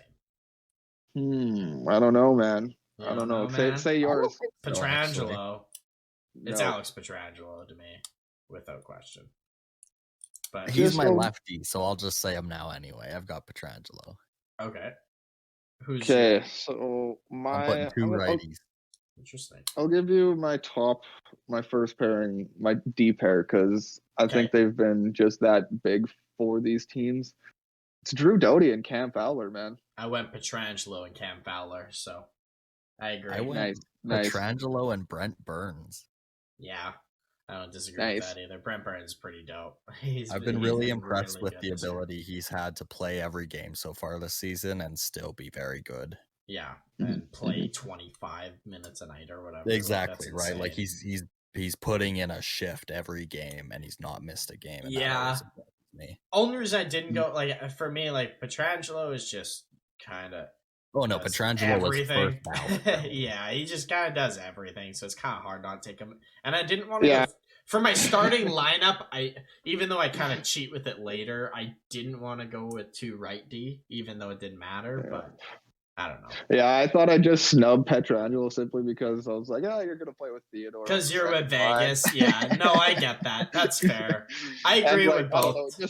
Just with Drew Doughty, just how he's played the last, like, he's really been like, no, screw you, everybody. I thought about Doughty. So I thought about Doughty. Like, it was just the limited games for me, and I understand the. Yeah, Petrangelo's played 40, and the big thing about Petrangelo for me this season, his physical presence has been enormous. Yeah, I thought he was gonna really start slowing down or start showing his age a bit, and he hasn't. So I'm exactly. I didn't think it'd be bad by any means this year, but I thought he would maybe take half a step back or something, or a small step. Yeah, slow but down, he didn't. Right? He seemed to get better in a different way. So I've been just impressed with everything, especially the injuries in Vegas. Were bad. So. But yeah, anyways, they're all good. I like that we all had different pairings. They're all so stars for a reason, right? Yeah, exactly. We all like I could have easily just put Petro there because of all the reasons. Like, he is obviously the best defense, but got to give Doughty one last little tip of the hat here, boys. That's fair. That's fair. Just feeling how he's been playing and just how much he means to the team. I gave the tip of the hat to Cam Fowler, so I didn't feel like I could do it again. That's my biggest thing. Same reason I didn't go quick in net because I had quick. So, but anyways, should we move on to our right wingers?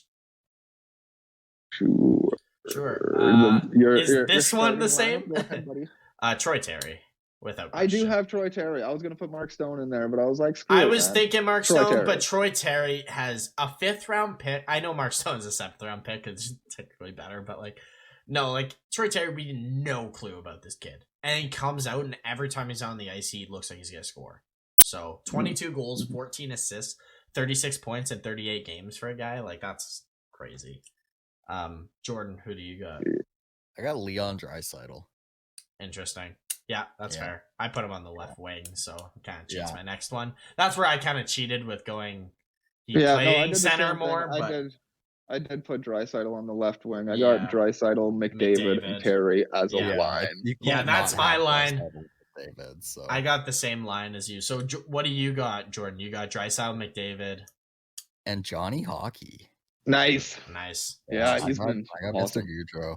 He's been on a tear this season. You know what?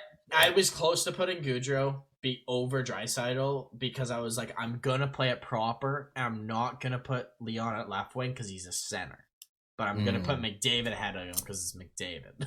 Yeah, it's just hard not to put both those guys. So that's exactly where my mind went. I'm like, no, I'm being stupid. Like they're two of the two best players in the NHL, if not the two of the top 5 minimum. Yeah, and the fact that so. Draisaitl does play wing the odd time gives Yeah, you exactly. any sort of reason to actually do this. That's exactly it. It wasn't like I'm putting like exactly. Yeah. It's not like I'm putting like and honestly McDavid like on the wing. Yeah, I don't know. I guess Goudreau probably would be the next man up because that's just Miller's probably not taking it. I don't see Miller. No, Meyer. No, I don't really see many teams like. Yeah, Goudreau, I think it'd have to be him or Stone, right? Yeah, exactly. Stoner. Yeah, Stoner was a tough one to take out of the old. Or Terry, like right we have. But Terry Terry for sure. Terry was just so epic, and if we're making a starting lineup, might as well make a line that would probably be super duper fun to watch with Terry and McDavid and Draisaitl. Would be pretty cool.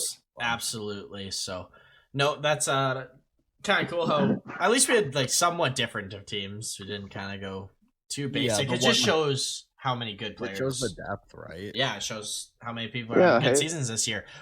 This season hockey has been take away the COVID bullshit of it, and this is one of the most entertaining seasons I've had watching players. Oh, 100%. With just the sport, just the 60 minutes they're on the ice. Without a doubt, for me, I completely agree. Like, just the fact that we've gotten to see so many different goalies, so many different players, even depth players, like rookies it's awesome this year. To see these guys. You can see the game got younger over the past season, even in the sense of where these young guys are getting more comfortable every year we go.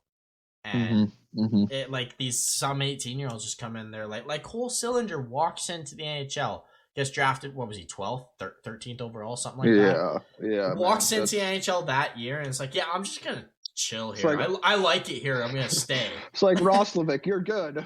But you're not as good as me. Yeah, exactly. Like Roslovic's like, finally I can play second line center. Ah, shit, an 18-year-old who was drafted 13th overall. Like, it's just, it's insane how some of these young guys are coming up and just storming the league.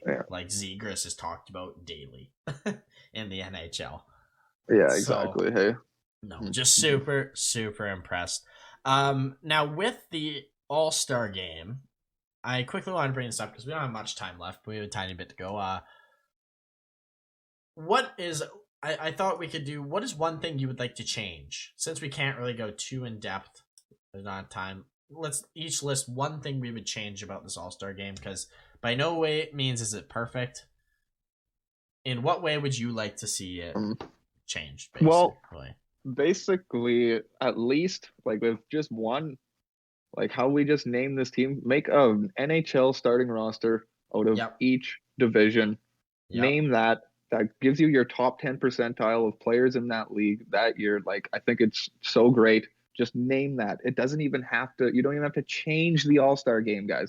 Just name these players All-Stars. Give them the a medal. NBA. Give them something or something like that. Like, just do this, because then we can all look back every year and be like, those were the top 10% of like the best players during that time frame. And you can go year to year and be like, Troy Terry, what the hell is Chandler Stevenson's on here? Or like, that I love sort of that. stuff. Like, I think that's better. That's what I want to see, not like the best player on each team. And then like some throw-in guy that is better than half, that is more deservingly half of the guys that are in there. But like, honestly, just simply name the top 10% of your league as the best guys in the NHL.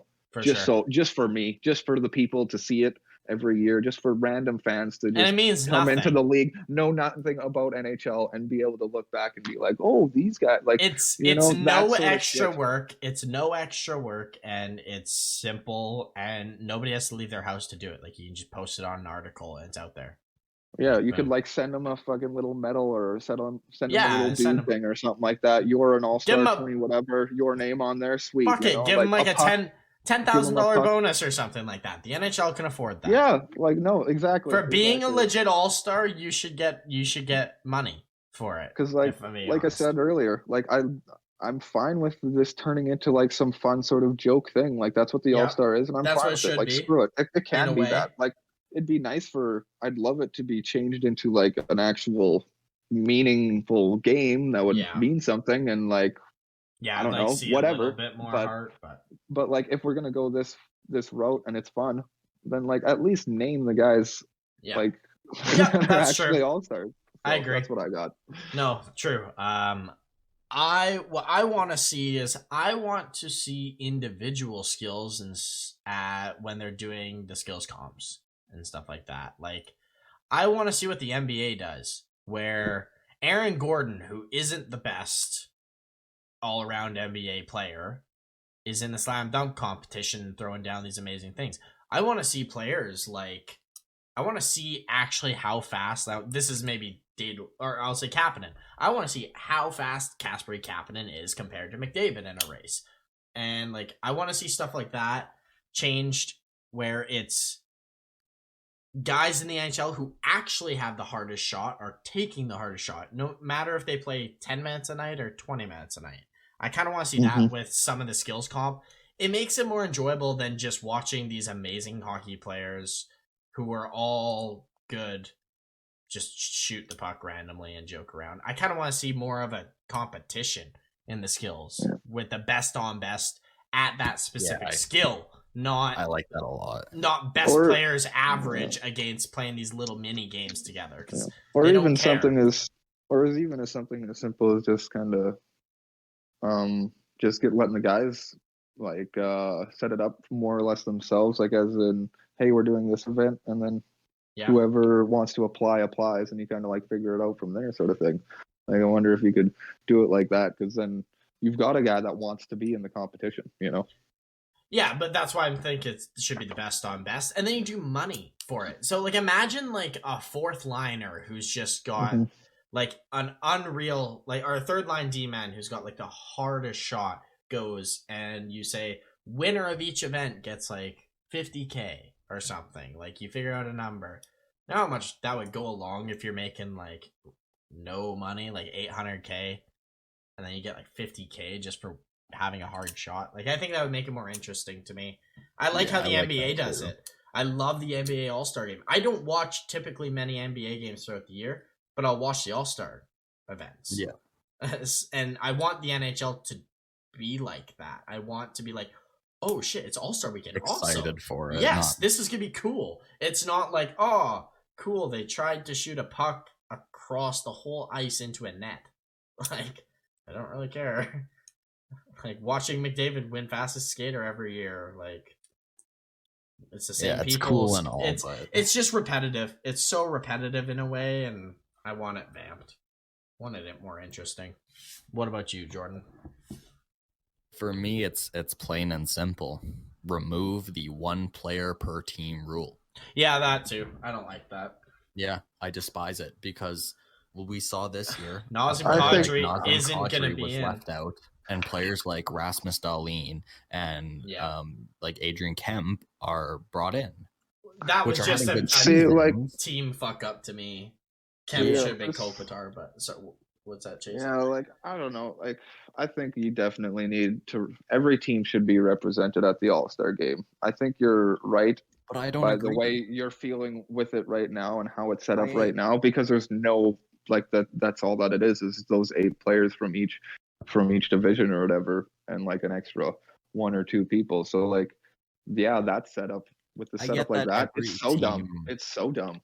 Like, I fully agree with that. But like, want to see a player of their team. Yeah, that's All-Star game. I think you have to do that for them. But at the same time, if your team is dog shit, I would rather watch a guy like Nazem Kadri than watch a guy like Kemp. Yeah. No, I agree with that. That's not even a good example, right? Like, I'm thinking like a team that's like disastrously shit, like this Montreal team. Yeah. Yeah, do people really care to see like Keller? Like, I know he's having an okay year by Arizona like Jordan standpoints. Eberle, for fuck's Jordan sake. Eberle, yeah, like realistically, like they're good I players, would rather see better performing players. In this setup, I want to fully see the agree best with you guys. of the best, Yeah, no matter what. This setup, if they're gonna tweak something I fully small, agree. Like, why do you have to have every team in there? Because we're just pulling in random. If there's enough players to do every team, where like all the All-Stars get in, and you can represent every team, I'm all for it.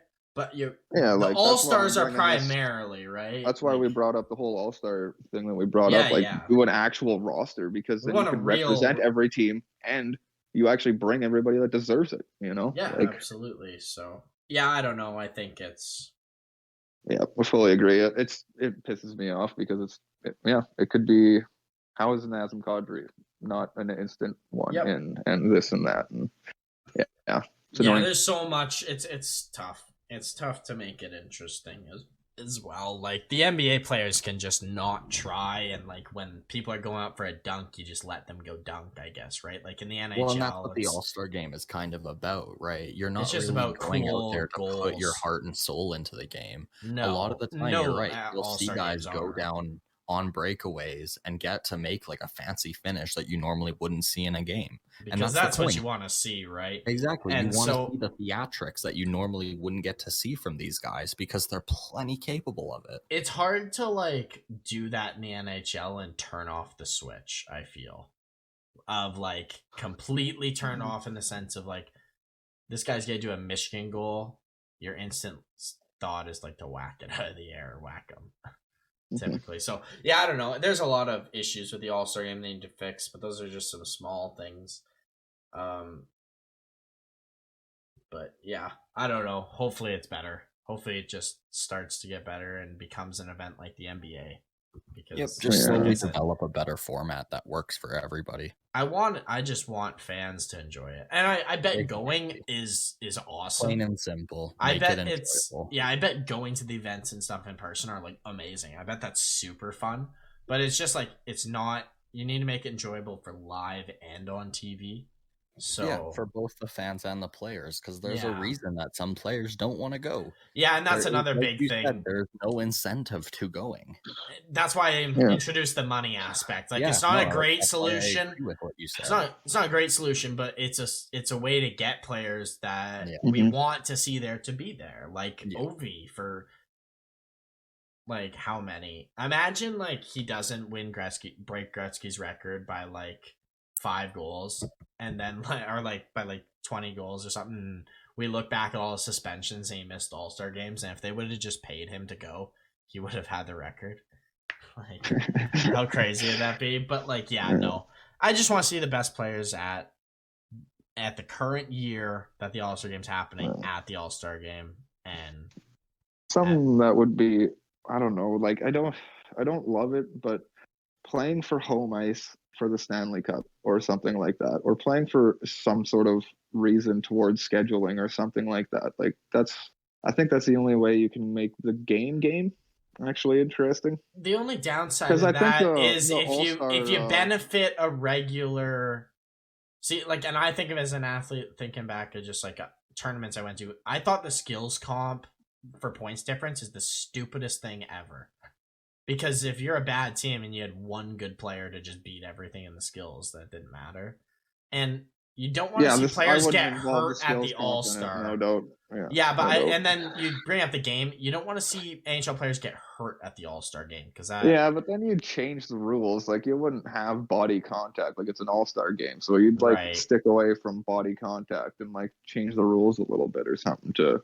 True. Like that's kind of like I think that's the only direction you can go is like creating some sort of home ice advantage. Whether like I don't know if that's even right because then like your Montreal could have home ice like against Tampa, which would be just dumb. So like it'd have to be like a regular season change, which like how much can you affect the regular season or help you in the regular season after the All-Star break, after you win this All-Star game. You add something like that and all because like whatever, you score one extra goal in the All-Star game and then a team misses playoffs that would have in a normal season. That would piss a lot of people off is the difference. It's just hard to do. It's really hard to implement something that affects the season. Yeah, that's why I only liked it if it was like a tiebreaker type of thing, right? Yeah, like if every team is. I'd be cool with that.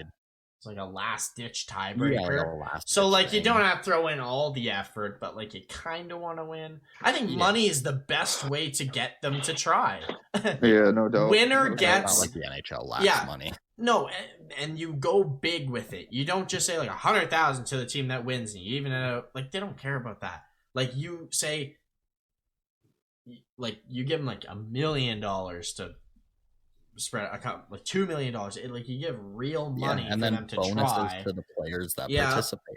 Yeah, exactly, something like that, or right, like a team's incentive and then a bonus to the participating players, or or something like the team gets X amount of dollars to have like a team bound. Yeah, like that division of teams. That division of teams, so let's say the Atlantic wins the All-Star game, that all those teams get an extra little bonus of money that they can use in another way. Like whatever it is, whether you want to say like they pay for a flight so their owner saves some money or whatever. I don't know. I'm sure there's money ways you could do it.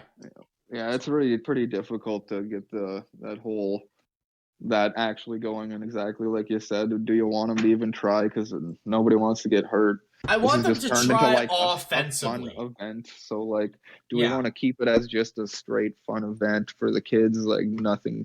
Probably it's just to piss around, and I'm fine with that. Like I said, I'm fine with just screwing around, and it's just kind of a waste of time-ish. It's not like it's much watch hockey or something like that. But if you're feeling the all-star event, you'll watch it, sort of thing. And like I said, we just have to actually recognize that at least at the top 10% of the players in the league. Not like how many guys are even going to this, like 6, like 40. I think it's like 40 guys. Like, yeah, it's like that's like the max the top guys or something. That's the top 5% of best players in the league in the last year. No, it's not. Like yeah, no, I 100% agree with that.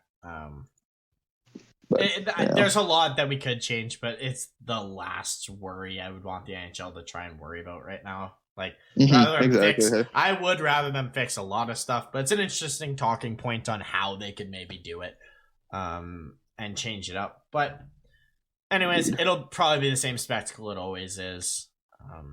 Fun for the kids, a little bit disappointing for everyone else, but whatever. Right? Yeah, fun. At least as long as the kids have fun, and the people that go have fun, like that's also the main priority to me. Like, if you're there and you don't have fun, there's an issue. That's when you need to fix it. It's when, if you're having fun there and it's boring on TV, well, guess what? So is a lot of shit they put on TV is pretty boring. So won't be the only thing on there, and it's just a little fun event. And it's nice to see these guys be a little more human in a sense. Like it's all business and all joking around. Yeah, it's a little bit more joking around. It's awesome to see the stars of the league have fun with each other, guys that normally wouldn't interact.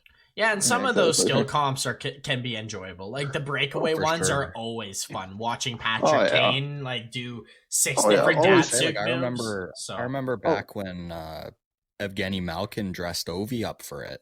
Yeah, exactly. With the glasses and the hat and stuff. Like, yeah, exactly. Yeah. So it can be fun with certain moments like that, at least. So that's all we can hope for.